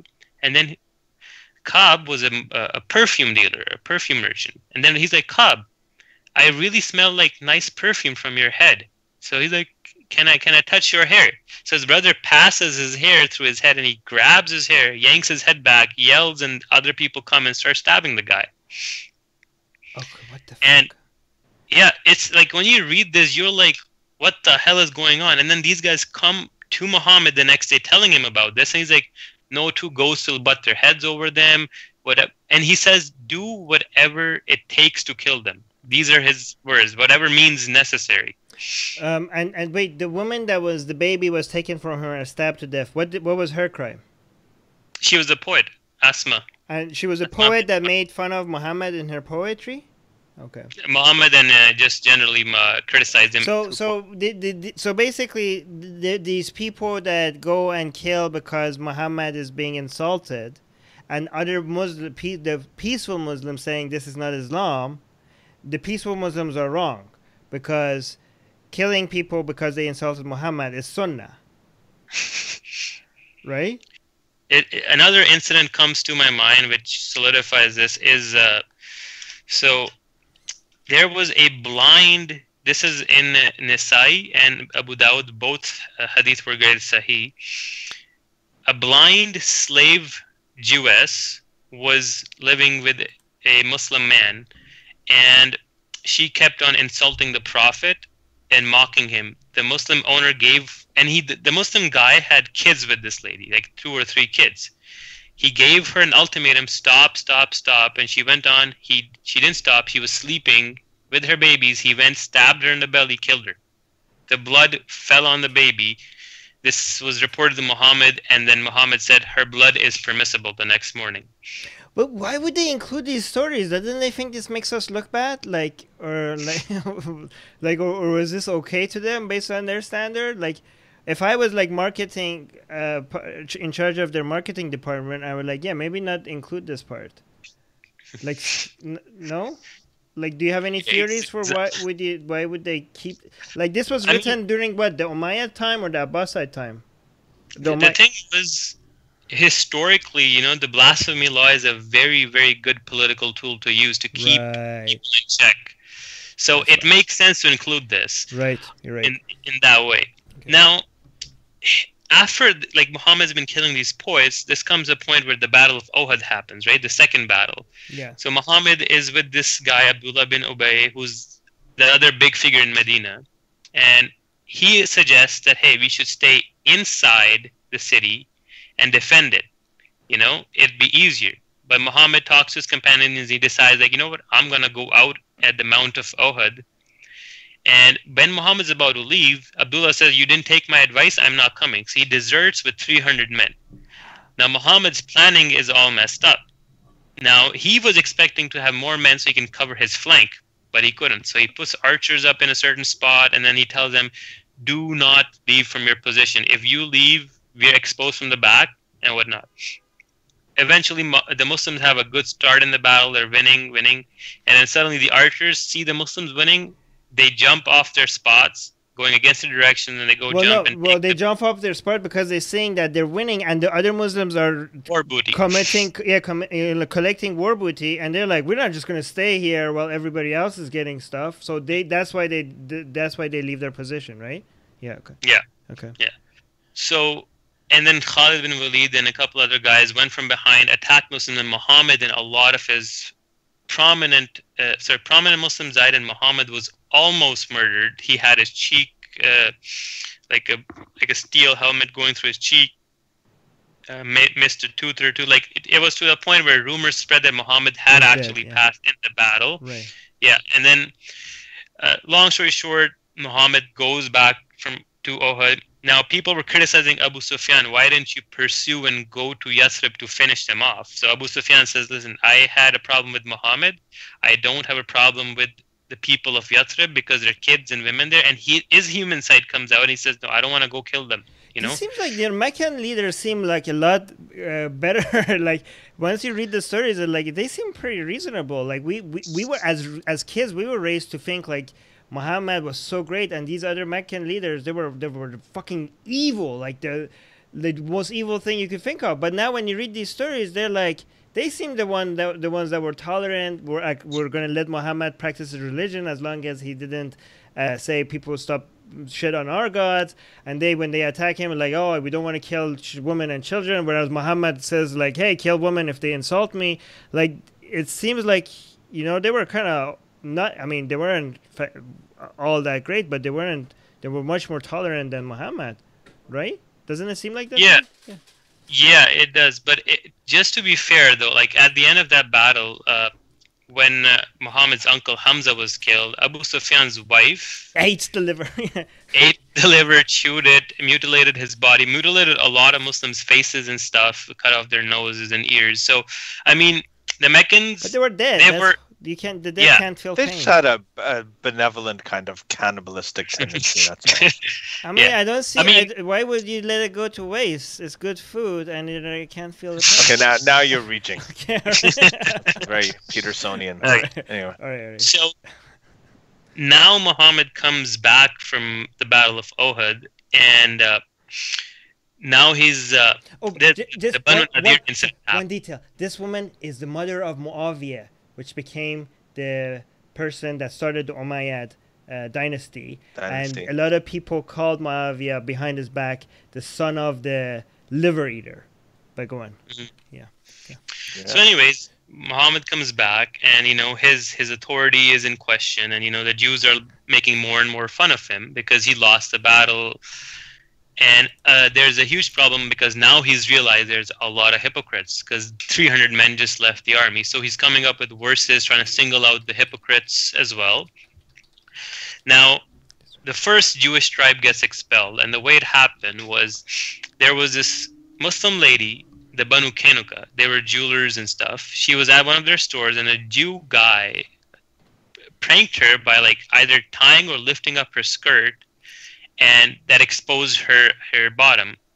Now, a Muslim man saw this prank. He got infuriated and just killed the Jew guy just for playing the prank. Then the Jews were like, "You just killed the Jew," and the Jews gathered around the Muslim man and killed him. Right? So it's it's a very childish thing to kill somebody over. And then Muhammad was like, "No, this is it." He goes to this tribe and he's like, "This is it." He besieges them. And some say it lasted 10 days, 4 days to 6 days, and some sources say it's 14 to 16 days of siege. Eventually, the Muhammad wants to kill them, and they gave up. Abdullah bin Ubay was the guy who went and grabbed Muhammad from his here and told him, "Listen, these people defended me from my enemies before you even came to this city. I will not let you take these people."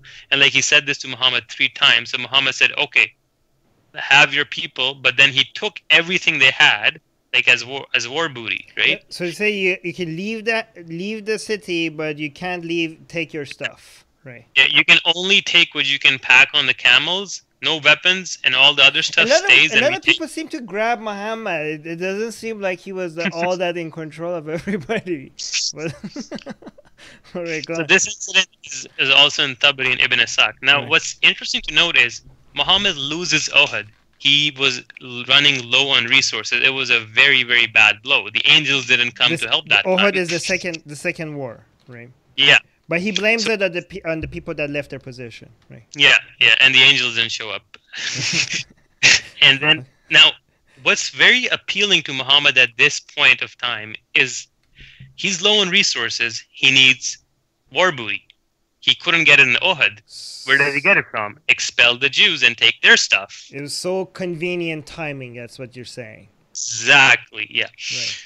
So this happened. I think there was something that you touched on about the Jews. I think is very important when Muhammad came to the Jews and tried to convince them to Islam. I think even before he came to Yathrib or Medina, it's important to recognize that he was building his entire religion based on Judaism. He was so. This is why it's an Abrahamic religion, right? So he didn't see all the other religions, the people that were worshiping idols, all of those were fake. But Judaism and Christianity were real religions that were just changed, they were corrupted, but they were real religions. And this is why, so Muhammad was trying to, correct me if I'm wrong, but Muhammad thought that he would be able to convince the Jews that he's the Messiah that they're waiting for. And this is why a lot of the rules in Islam, like not eating pork, is similar to Judaism. And this is why Muslims, before they pray towards Kaaba, they used to pray towards Jerusalem. The switch from Jerusalem to Kaaba happened because Muhammad became so disappointed that Jews were not converting to Islam. And he went from being a religion that was so obsessed with Judaism. It was so obsessed with Judaism that one of the most common stories that you hear in the Quran is Moses, the story of Moses, right? Mm. And even when Muhammad went to heaven, when he got on the horse and went to heaven, he came back and say, I saw Abraham, I looked just like him. That's what he said. so he this whole thing was, this is Judaism 2.0. But then went from a religion so obsessed with Judaism to a religion anti-Judaism when the Jews didn't convert to Islam. Yeah, but go on. Exactly, and you can see that switch. Yeah. So, anyways, one of the poets that he had killed was Ka'b bin Ashraf. Now, the second tribe, the Banu Nadir, what happened with them was these two Muslims a Muslim had killed two people totally irrelated to the Jews, okay? And the Muslims had to pay blood money to them. Now, as part of apparently the Pact of Medina was that everybody has to chip in with the blood money. But the Jews had already, Banu Nadir had already seen enough. They're like, you killed our leader, Ka'b. Okay, you've already killed 3-4 poets. You've already threatened to expel us. How do you expect us to pay blood money for your person's mess up, right? Right. Now, people were not wanting to pay it. Then Muhammad's like, no, you have to. And then some people want to deliberate the issue and negotiate. So Muhammad goes to their fort. Now, there's two versions of the story as far as I remember. One is that he was at the door of their fortress and standing and waiting for them to let him in when he suddenly walked off. The other said he was sitting inside the fortress in a room with an open roof. And he got up and suddenly walked off unexplainably. When his companions, I believe it was Ali and Abu Bakr, or I think it was Omar, went and asked him, why'd you walk off? And then he explained that Gabriel came to me and informed me that they were going to throw a stone on me to kill me. Gabriel came to him and told him so that. This is so important because as kids, we were told that they tried to kill him. But they didn't try fucking anything. Muhammad said that Gabriel told me that they were trying to kill me.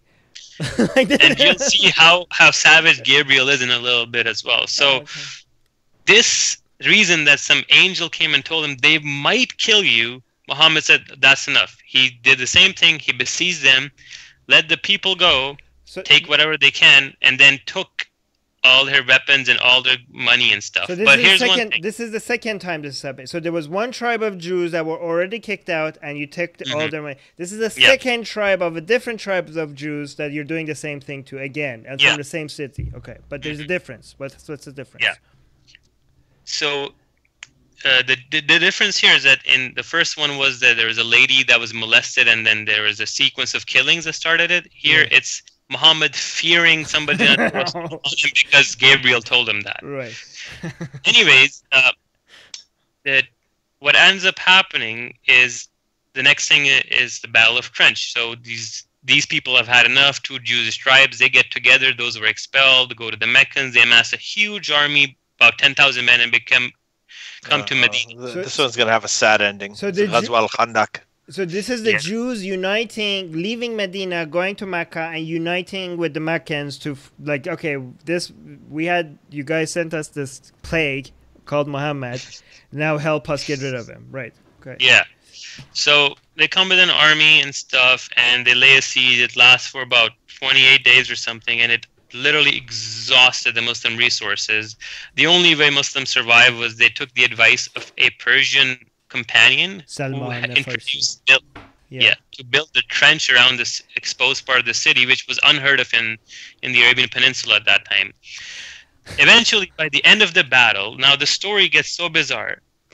There was the last tribe left of the Jews called the Banu Qurayza. They had done nothing wrong. Their friends, the other tribes, came to their door and they told them, no, we don't want any part in it. According to the Pact of Medina, they were supposed to defend the city with Muhammad. And all they said was, you know what? We're just going to stay neutral. We won't let them in. We won't kill anybody, but we're not going to take sides. And after all they had seen what Muhammad had done. This is the third. Okay, so now we're talking about third tribe of Jews. And they kind of betrayed the other Jews, didn't they? Right? Like when the other Jews told us, like, hey, help us. They're like, no, we are on your own. And they also told Muhammad, we're not going to fight in your battles. But hey, look, we didn't help the other Jews. We're just going to let us be, okay? Like, we're not going to attack you. You don't attack us. We're not going to fight your battles. Go do whatever you want, right? But Muhammad wasn't having that. Okay, go on. Yeah. So the way the story is documented is what caused Muhammad to go attack the third tribe isn't even feared treachery or that they were neutral. The story in Bukhari goes that Muhammad had put down his arms, but then Gabriel came to him, and then he said to Muhammad, why are you putting down your arms? The angels still are fighting. And then he pointed to go towards the Banu Qurayza Jews. Oh my God. And that's why Muhammad went to them. And this one has a really bad ending that after the siege, Muhammad took all the men that the criteria was any male. Is there any other reason? I think there was some stories behind, like, because Muhammad wasn't deciding. He appointed somebody to make the judgment, didn't he? Yeah, Saad bin Mu'adh. The detail is like after they surrendered, they asked like what happens according to your law, right? For treachery. And then Saad was used to be a Jew but was a Muslim now, so he just which said Muhammad that loved. Muhammad loved every fucking Jew that became a Muslim. Muhammad, like, because they were so rare, those were his favorite, the Jews that turned Muslim. But go on. Actually, what's interesting is we were talking about hadith earlier, and the people who were actually tasked with collecting and compiling the hadith initially were the Jews of Kufa. I mean, they were the original, the converted Jews, people who converted from Judaism, because they had the history of the Talmud and the collection, that they'd done the same thing in Judaism. So that's how a lot of the sort of Jewish customs ended up in Islamic hadith, including stoning for adultery, and circumcision and all of this other stuff.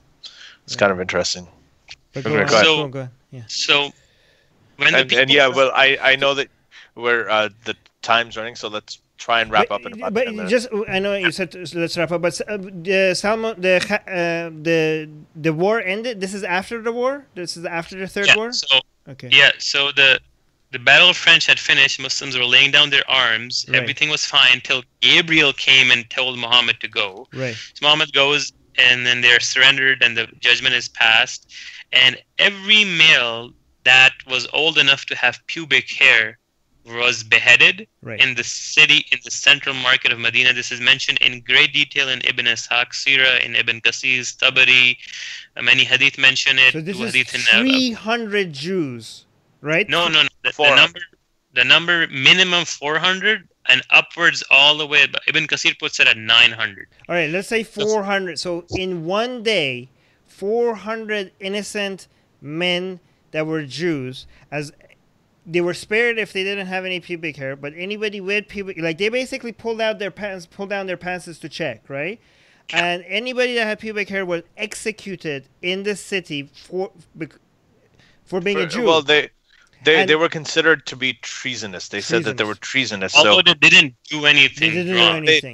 But the thing is that the charge for them was apparently treason. So from their point of view, that wasn't they weren't technically innocent from the point of view of Muhammad. This is one of the most damning parts, right? Like, this is a huge part of the stories that is I don't understand how. But also, Tom Holland is also, I think he said that there's no evidence of this in non-Muslim sources, but that's also but none of this are, Ali. The whole point. Oh my God! I'm denying another Jewish massacre. I'm not denying it. I think it's true, but the thing is, we don't know if it's true or not. The point is, this is part of the Islamic canon, right? Yeah. The point is that this is part of the Islamic canon, and whether it happened or not, this is their religion. This is the authentic part of the hadith, right? Yeah. So the part of the canon of Islam is that. And again, what is the source for this? Just for the people that are listening to this, like, no, you're just making this shit up. It's literally everywhere. Like Ibn Qasir, Ibn Ishaq, Ibn Hisham, Tabari. These are the Siras. Then there's Bukhari, as I mentioned, Ibn Abu Dawud, Nasai. And the children and women were sold as slaves, right? So every Jew that was not executed by this point. Like, the children didn't go like, okay, you're free, you could go now. No, they were slave. The children were slave, and the women became slaves as well, right? Yeah, and they were allegedly, there are some sources that say that some of the women and kids were sold to get more weapons. Wow. Yeah. So Muhammad, just to repeat this, Muhammad killed at least 400 Jews according to Islam, and took their children and sold them. And took the money from selling children to buy weapons. Okay? Correct. And not only that, but remember, Armin, we talked previously about Surah 4, verse 24, that says, and all married women are forbidden to you, except those you get in captives of war. That was actually revealed at this time, too, because a lot of the soldiers, a lot of Muhammad's companions, he had told them that this was booty for you, this was okay. They're widows. Are okay, and the ones that were captured, that their wives are okay too, but they were having trouble with, they're like, we can't have sex with these women because they're already married. And then the verse came down that said, no, you can, even the ones that are married, you can. Just remember, Muslims keep telling you that before Muhammad, it was the age of ignorance, jahiliyah. But remember, a lot of things Muhammad did Muslims were like, is this okay? Like, it was exactly the opposite. Like the standards they had before Muhammad were higher in many aspects, not in all aspects, but in many aspects it was better than Muhammad. So people were like, having grabbing other people's wives and turning them to slaves and raping them apparently was not okay before Muhammad, right? And Muhammad had to tell them, no, that this is okay, and this is not hadith, okay? This is Quran. This is the verse. I mean, a lot of non-Muslims are shocked by the Quranic verse that says that you should beat your wife, as they should be. But I'm surprised why this verse is not getting more attention. This is a verse that says you can't have sex with a married woman unless you capture them in war against enemies of Allah. This is in the Quran. This is not hadith, for the few fringe Quranists out there that says hadith is not reliable. Okay? But go on. So, I mean, there's still a lot to cover, but we'll just quickly go through. Right. So after this, we'll jump to the Treaty of Hudaybiyah, which was... So one day, Muhammad just had a dream that he's doing pilgrimage in Mecca. So he's just like, all right, guys, let's pack up and let's go. Unannounced, just tries to go. Meccan's like, yo, what are you doing, man? Like, we didn't allow you to come to our city like that. So they sign a treaty saying that there's 10 years of truce, and then it says that if a Meccan person goes to Medina, he will be sent back to Mecca. But if a Medina person comes to Mecca, he won't be sent back. Some Muslims were like, yo, this treaty isn't the best thing that's happened to us, right? But Muhammad's like, it's fine. And then the surah was revealed. Yeah, it's in the surah, I think Surah Fath was revealed that this is a very Muhammad should have come out and say, you know what, I make the best deals. Nobody makes better deals than I do. So fast forward, Muhammad wanted something to do, because, I mean, he didn't want to go back empty-handed and he needed some booty. So he was informed that the Jews who he had expelled at Khaybar were planning an attack against him. Right. So what did he do? He amassed an army, went there and surprise attacked them at dawn. They were taken by surprise. They were unprepared. Eventually, the Muslims won, and Muhammad tortured the leader of the first tribe he had expelled from Medina. Tortured how? He lit a fire on his chest, right, and told him to tell him where his treasure was. And after the guy told him, eventually he killed him, beheaded him. Then, that same very day, he took his daughter, unknowingly gave her away as a slave to one of his random companions. The daughter's name was Safiya bint Huay. Okay? Yeah. And then some other companions like, Muhammad, what are you doing? That's the chief's daughter. So Muhammad's like, wait, what? So then Muhammad's like, yo, I want that girl back. And the guy's like, but she's mine. So Muhammad then traded that girl back for himself by exchanging 7 slaves. So wait, why? Because he wanted to have the chief's daughter? Yeah. And then, is that more valuable to them? Okay. Political. Yeah. And then the same day he tortured her dad and killed her husband and literally all her tribe, he married the woman. Married in quotation marks, okay? Guys, whenever you hear married in Islam, you have to remove that word and replace it with raped, okay? Because when you say you're marrying somebody, it's not like you're marrying them and they have a say in this, right? No. You're basically raping them. Every time you hear the word somebody married somebody in Islamic stories, just remember that's basically raping. Particularly if they're underage or prisoners of war. If they're prisoners of war, the whole concept of consent everybody, because nobody, if Muhammad wanted to marry you and your father and you're the father, you're not part of the discussion. Right? You don't have much of a... but I mean, like in the terms of Khadija, obviously that was before Islam. Okay, I'm talking about after Islam. Okay, so if somebody comes to me and wants to marry my daughter, this is negotiation between me and him. I'm the father, so the property is mine, and then after I'm selling my property to you as the husband. There's nowhere in this conversation that the daughter gets involved to see what she wants. So it's not marriage, it's rape. So, but what Abdullah is trying to say is that this woman was raped by the killer of his father on the day that the killer killed his father. So Muhammad killed this woman's father and raped her on this very same fucking day. Imagine being her. What was her name? What was her name? Abdullah? Safiya bint Huway.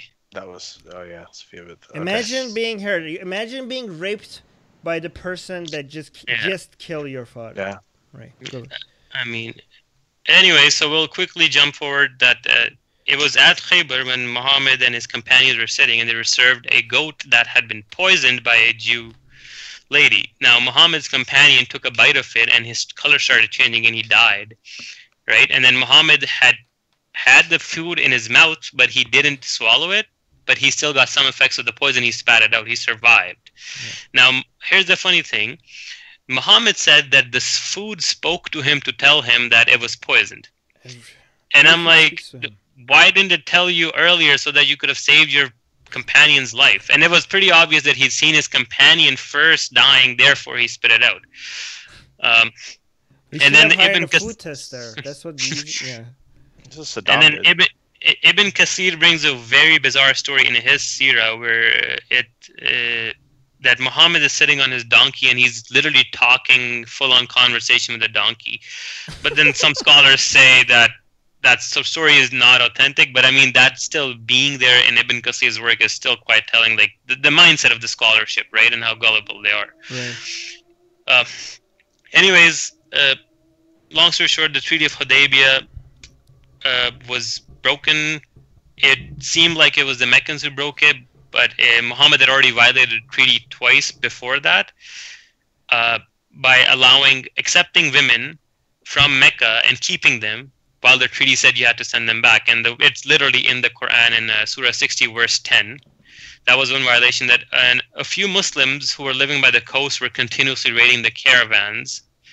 And the Meccans still wanted peace. They still didn't do anything about those two things. But then there were two tribes. One was the ally of Muslims. One was the ally of the Meccans. The treaty said that even the allies should not attack each other because they'll still be considered as an act of war.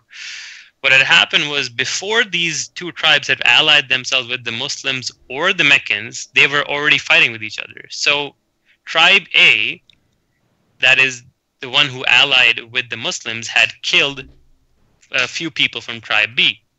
After killing them, then they become allies of Muslims and the non-Muslims. Then tribe B is like, we want revenge, and then they just went and attacked the allies of the Muslims. And the Muslims thought that, oh, this is a breach of treaty, and then Muhammad's like, okay, that's it, and now I'm going to go conquer Mecca. Peaceful. This is a favorite story of Muhammad because they say the story is that Muhammad captured Mecca without a single drop of blood.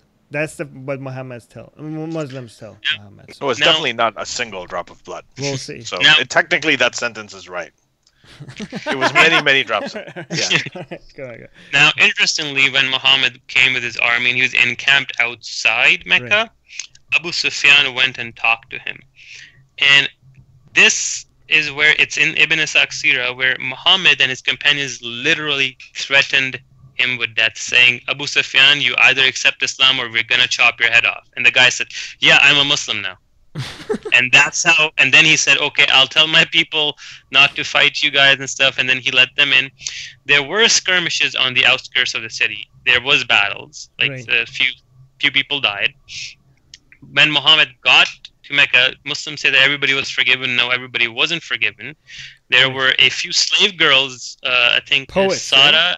Poets, yeah, they were literally just killed because they made poetry in Mecca, like years ago, about Muhammad. And Muhammad did not forget. He had a list, didn't he? He did not forget. And then another guy named Al-Hawaris was also killed for the same reason, for insulting Muhammad way back in 10 years ago or something. And then one of the scribes of Muhammad, Abdullah bin Abi Shar, who was an early convert to Islam, immigrated to Medina. He has suggested verses to Muhammad, and Muhammad accepted into Islam. And then he's like, dude, this guy's a false prophet. He left Islam and came back to Mecca. Muhammad found him in Mecca and had ordered his persecution. I believe he was a stepbrother of Uthman, and the guy was standing awaiting persecution in front of Muhammad when Uthman came and pleaded for him. And Muhammad just stayed silent, and then he said, okay, it's okay. Because Osman was the richest Muslim at that time, right? So Muhammad could not... Yeah. What? So Muhammad didn't want to displease him by killing his stepbrother, right? You can't. Yeah, you can't kill your patrons. Yes. By the way, Now, but how many people? How many people? It was 7 people that was on his kill list, right? 7. Yeah. Yeah. He got at least 3, I think. So this goes against, and this. Where's the source for this? It's in Ibn Ishaq Sira, and it's Tabari's Sira as well. So for every Muslim that says that Mecca was captured without a drop of blood, this is a horseshit. Muhammad specifically had a list of people that he did not want to forgive. Yeah. Okay. Yeah. So the one point yeah, go ahead. Quickly finishing off, one point you can raise is why didn't he kill more people? Firstly, the Quran had already clearly said that fighting in the sacred mosque is prohibited. Secondly, Muhammad was coming back to his home city, so he didn't want to make it like just full-on terrorism everywhere, and we didn't want to leave this image. And he's coming back to his hometown, so you can explain that in that sense, that why didn't he go all crazy like he did with the Qurayza Jews. Yeah. And just the last incident I want to touch upon is what Muhammad would do was the Kaaba that he destroyed in Yemen. So after he conquered this, Kaabas at that time were very common. There was a Kaaba called the Dhul Khalasa, and it was a house of idols. I didn't know this. Kaaba just means a cube. It's a cube. It's a building that's a cube. So okay. In the deserts, they used to have. Wow, this makes the Kaaba a lot less special then, right? Like it was just a thing to do, right? It also adds credence to the whole, the Petra Negev desert story, right? So yeah, okay. These people were no threat to Muhammad. They didn't care. They're doing their own thing. Muhammad sent an army and told the people, kill and destroy everything and everyone there. Where? And the Dhul Khalasa Kaaba in Yemen. Right. So the army of 150 men went there, killed and just butchered everything, destroyed the whole thing, came back to Muhammad, reported to him, and Muhammad praised them. Why did he do that? Because it was just another idol house, and he wanted to destroy it. And also, he didn't want competition for his Kaaba in Mecca. Because Yemen is slay all the polytheists. Slay the polytheists wherever you see them. These are idolaters. So the thing is, even though the people of the book, the Jews and Christians and everything, are given some sympathy selectively at some periods of time throughout the prophets, throughout Muhammad's lifetime, the polytheists and the idolaters are not given a break. They're not really, except for the satanic verses, which were later retracted like a foreskin. So. We need to go through the Q&A very fast as well, guys. Okay, I can do it quickly. Do you want to do? Before we go to the Q&A quickly, the theory of there's this theory like you were talking initially about potentially whether you had seizures, temporal lobe epilepsy. I mean, is that something you want to get in? Should we continue this later on? Because I also want to eventually talk about what happened afterwards, all the other dynasties, the Umayyad dynasties. Well, no, we're gonna have if we can have an episode on the 4 caliphs after Muhammad, right? And then I think we could do all the Rashidun and the Abbasids and the the Rashidun deserve their own episode, and the Umayyad deserve their own episode, and the Abbasids deserve their own episode. I think. Well, we should ask. It's a lot of history, We have consent. It's a lot of history and a lot of reading, but I mean, if you're talking about the seizure and the epilepsy thing, that would be a very interesting topic because the symptoms are so precise in the literature.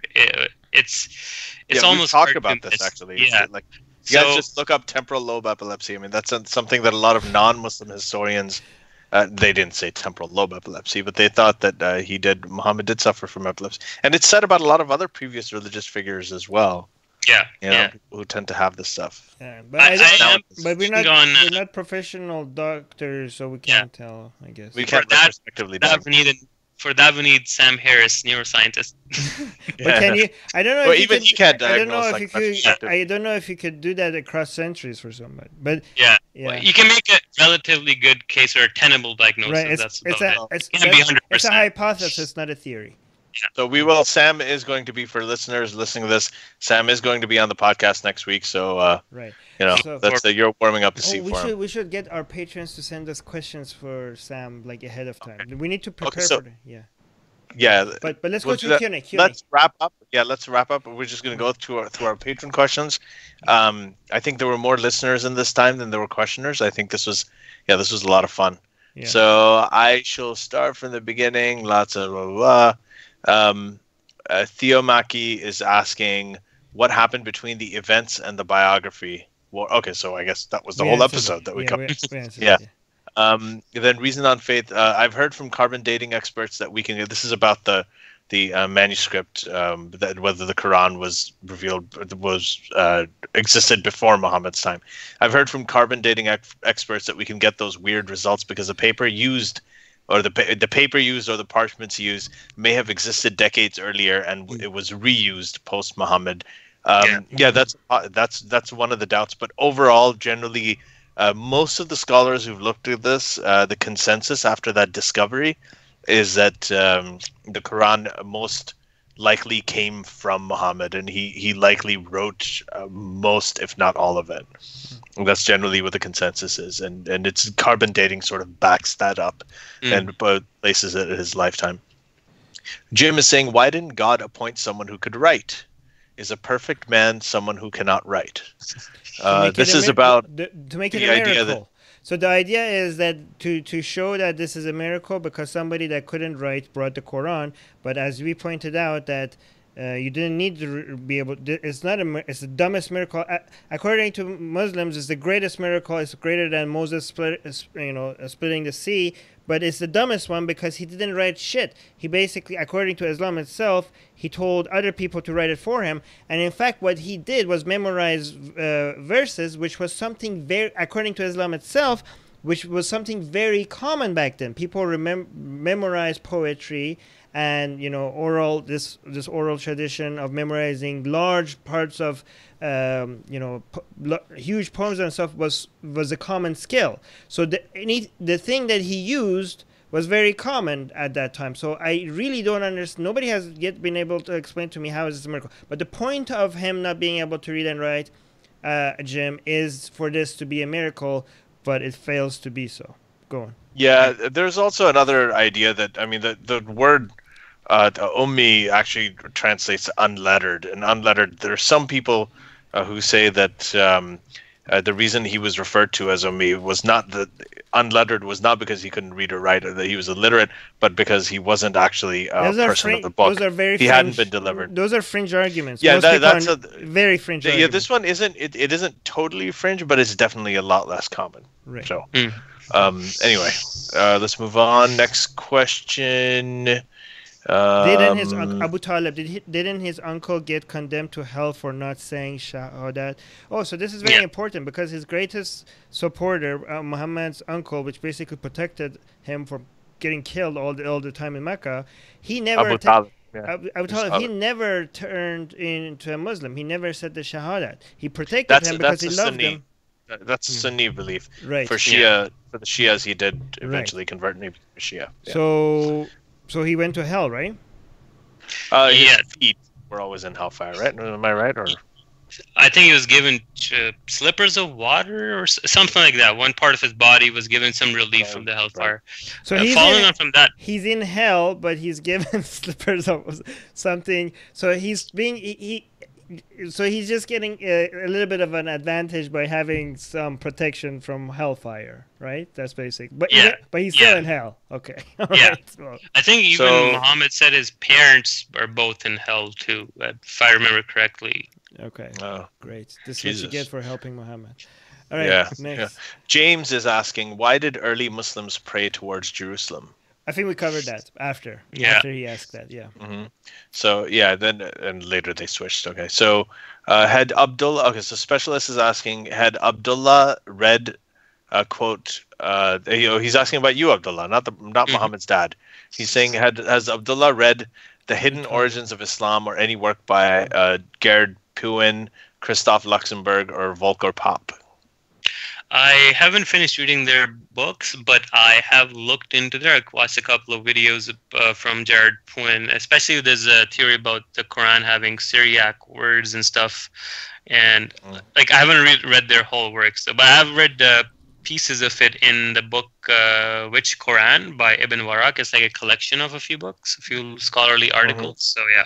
So Ibn Waraq actually mentioned it at the event that we did together in New York as well, the ex-Muslims in North America event. Christoph Luxemburg, just to give an idea, Christoph Luxemburg is the guy who actually took Quranic, the language and the script, and looked at the Syro-Aramaic roots of the word and looked at it from that kind of etymological viewpoint, and came up with a lot of ideas, like the word or huri, or I don't think it was a word huri exactly, but that the virgins that are described in heaven are actually Greeks, right? But that's bullshit, isn't it? Yeah, well, there's a lot of skepticism about it because those virgins are also supposed to have wide eyes, which I guess kind of sucks for people with Asian fetishes. But anyway, no, it's still Asian fetish. It's just anime.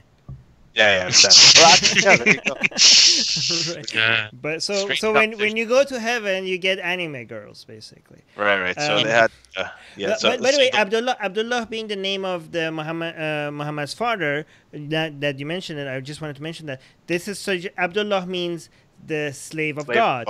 And Allah, the fact that Allah was a god before Muhammad was born is something that we didn't touch on. Like Allah was a name of a god before Muhammad.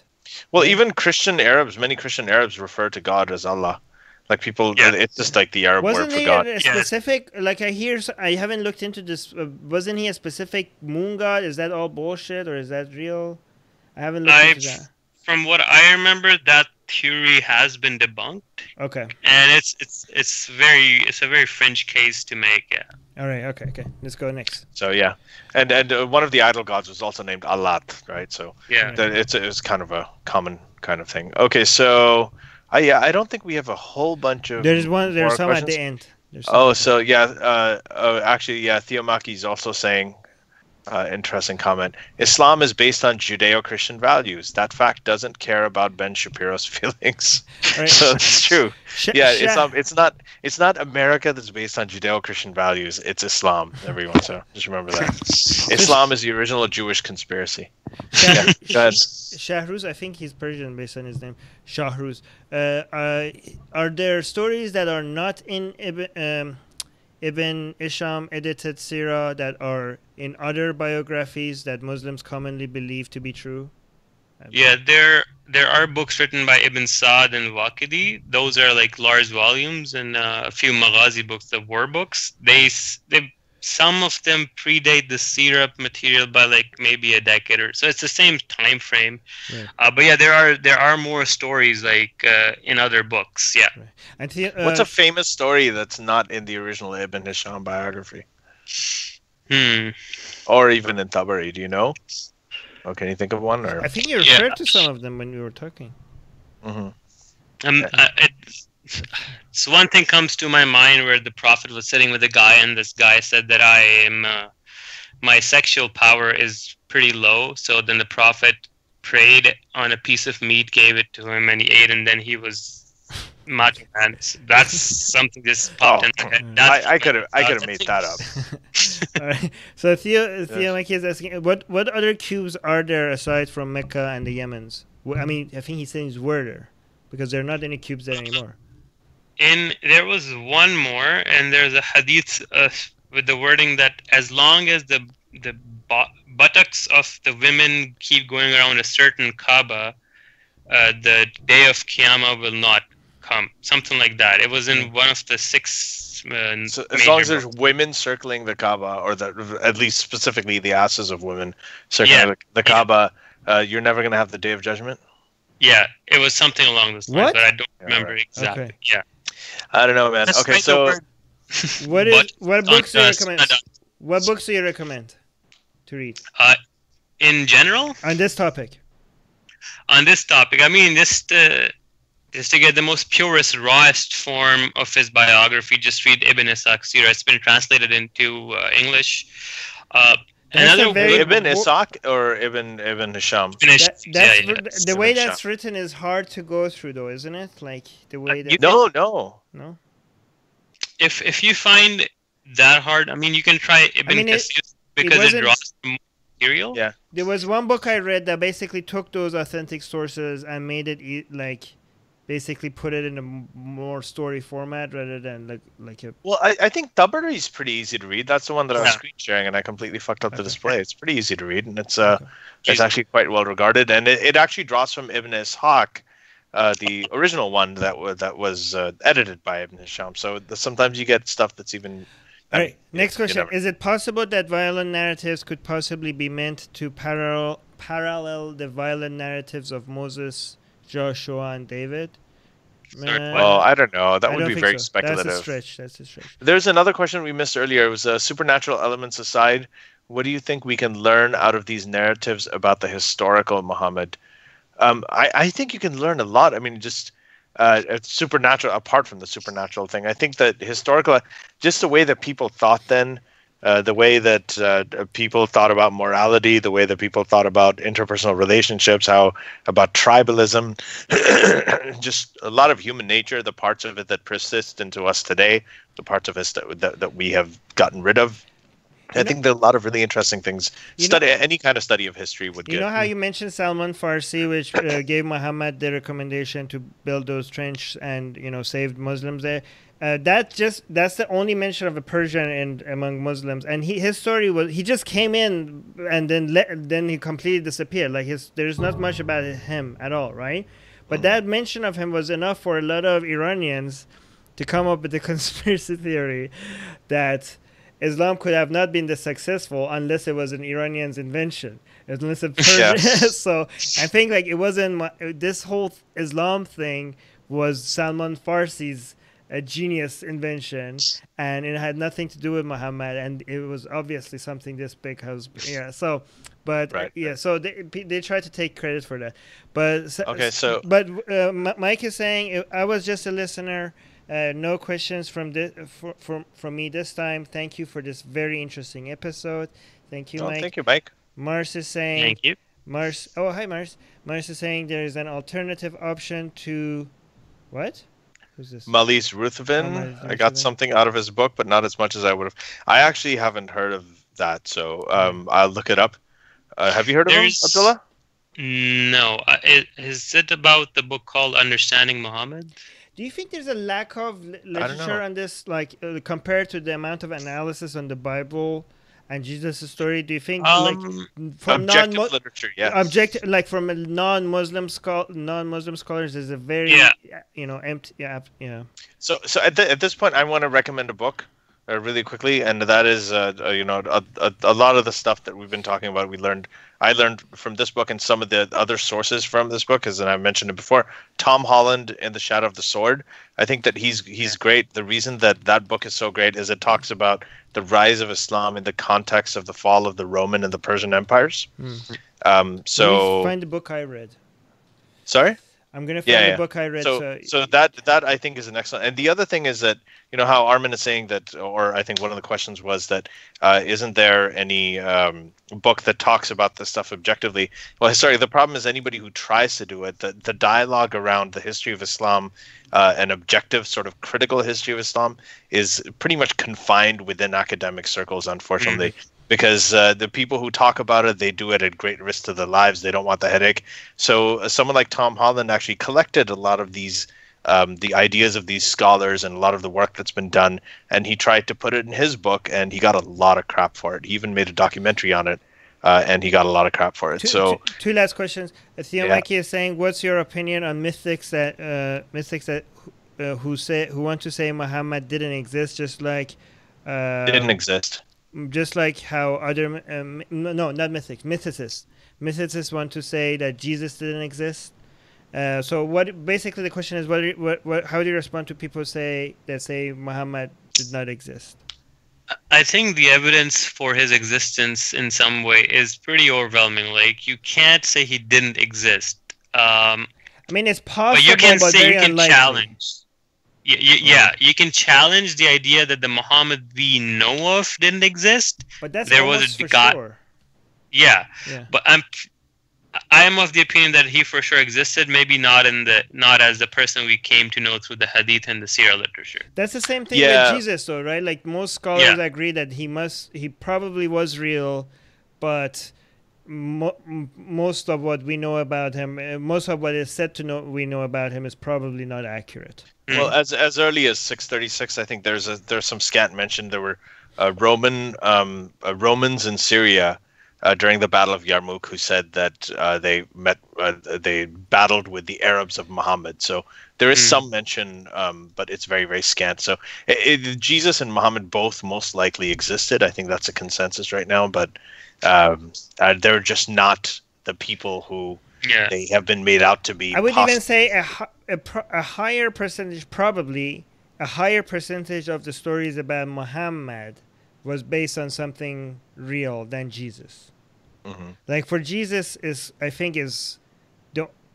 way more unknown what really happened or what he really said. Muhammad, I mean, based on the inconveniences of the stories, like we have a lot of stories that Muhammad, like it would have been more convenient if the story was a different way. Anyways, I'm not going to get into that. Abdullah, what got you interested on studying Muhammad's biography? Well, obviously, last word. Sorry, the question is what got me interested in talking about it? In studying it. Biography.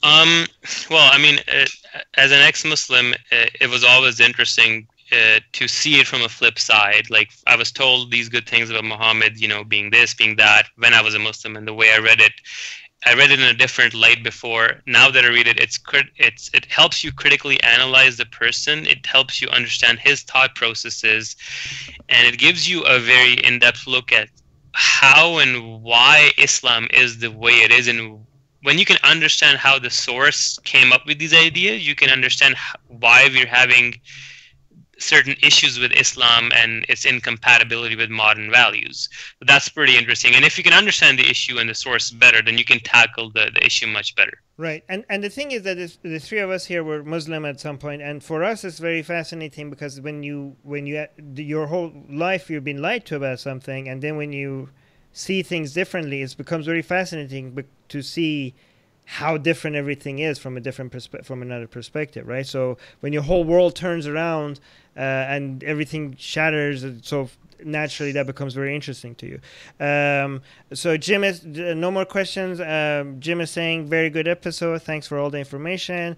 And specialist journalist is suggesting Islam, a very short introduction, as a book to read by Melis Ruthven. But this was great. These are my favorite some of my favorite episodes. This is my favorite topic to talk about. So it's great to have and you have so much. I don't know how much do you read? You must be like reading all the time. I don't know. Like you have a wealth of information, and you know your sources, the amount of references. I mean, it's amazing. How do you manage to grab all that information? Well, thanks for the compliments. I mean, if you're interested in something and you have a passion for something, I think that's the main thing. I don't honestly read that much. I mean, I have my phone. I read on Kindle or maybe listen to books on Audible. Right. But yeah.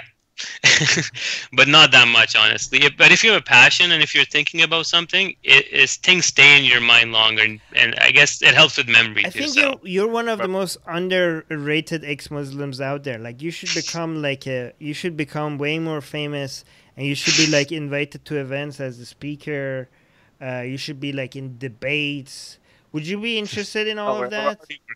Already working on trying to get these guys, both of these Abdullahs, I think that they're really, like, you guys are the future of this entire thing. I think you're going to lead it. Thank you. By the other Abdullah, I mean Abdullah Samir. Right. The two slaves of Allah, Abdullah Gondal. It's perfect that both of your names is Abdullah. It's so ironic. Like, it's perfect. Last week we had Muhammad Sayyid on, so now we're talking about Muhammad and Abdullah and Ali, and it's just it's just so weird to have this conversation. And the name of Muhammad's father and meaning the slave of Allah is just perfect. Anyway, Theo Maki is saying, Abdullah, you're brilliant. This was an experience. Shahruz is saying, love you, Gondal. Abdullah, that was Mars Chang is saying, Abdullah, that was great. Thanks for sharing your insights. We'd love to see you debate and shred Reza Aslan. So But anyway, so we so kept much. you way over time. But I mean, I enjoyed it, and my battery is at 3% now. So before your battery dies, would you be interested in if me and Ali invite a Muslim that would debate you, and me and Ali don't say anything, we just moderate a debate between you and a Muslim? Would you be interested in that? Yeah, Sweet. definitely. Okay. Yeah. So we are kind of working on that. I'm working. I'm in touch with some people trying to do it. Okay. But they challenge me to a debate. They always challenge online. They're like, okay, come and debate, and then they disappear. I'm like, email me. He's like, yeah, I'm kind of busy right now. I'm like, so they know they have nothing. They have nothing. I know. They know it. All right. I don't know. Hey, if you're a Muslim and you're listening to this, come make Allah proud. And all right. Okay. Yeah. Okay. All right, man. Abdullah, we're gonna go. You're gonna go get some sleep. Right, I'm gonna go, and I'm very sleepy. I'm gonna sleep like God did during the Holocaust. It's gonna be amazing. Abdullah, by the way, this is very late, and he has to wake up really early. So thank you for doing this. Thank you so much. My pleasure. Thanks for having me. And once again, it's 2%. So we gotta sign out. I'll keep in touch. All right. All right, man. Take care. All right. Bye. Good night. Bye, everybody. Let me. Stop.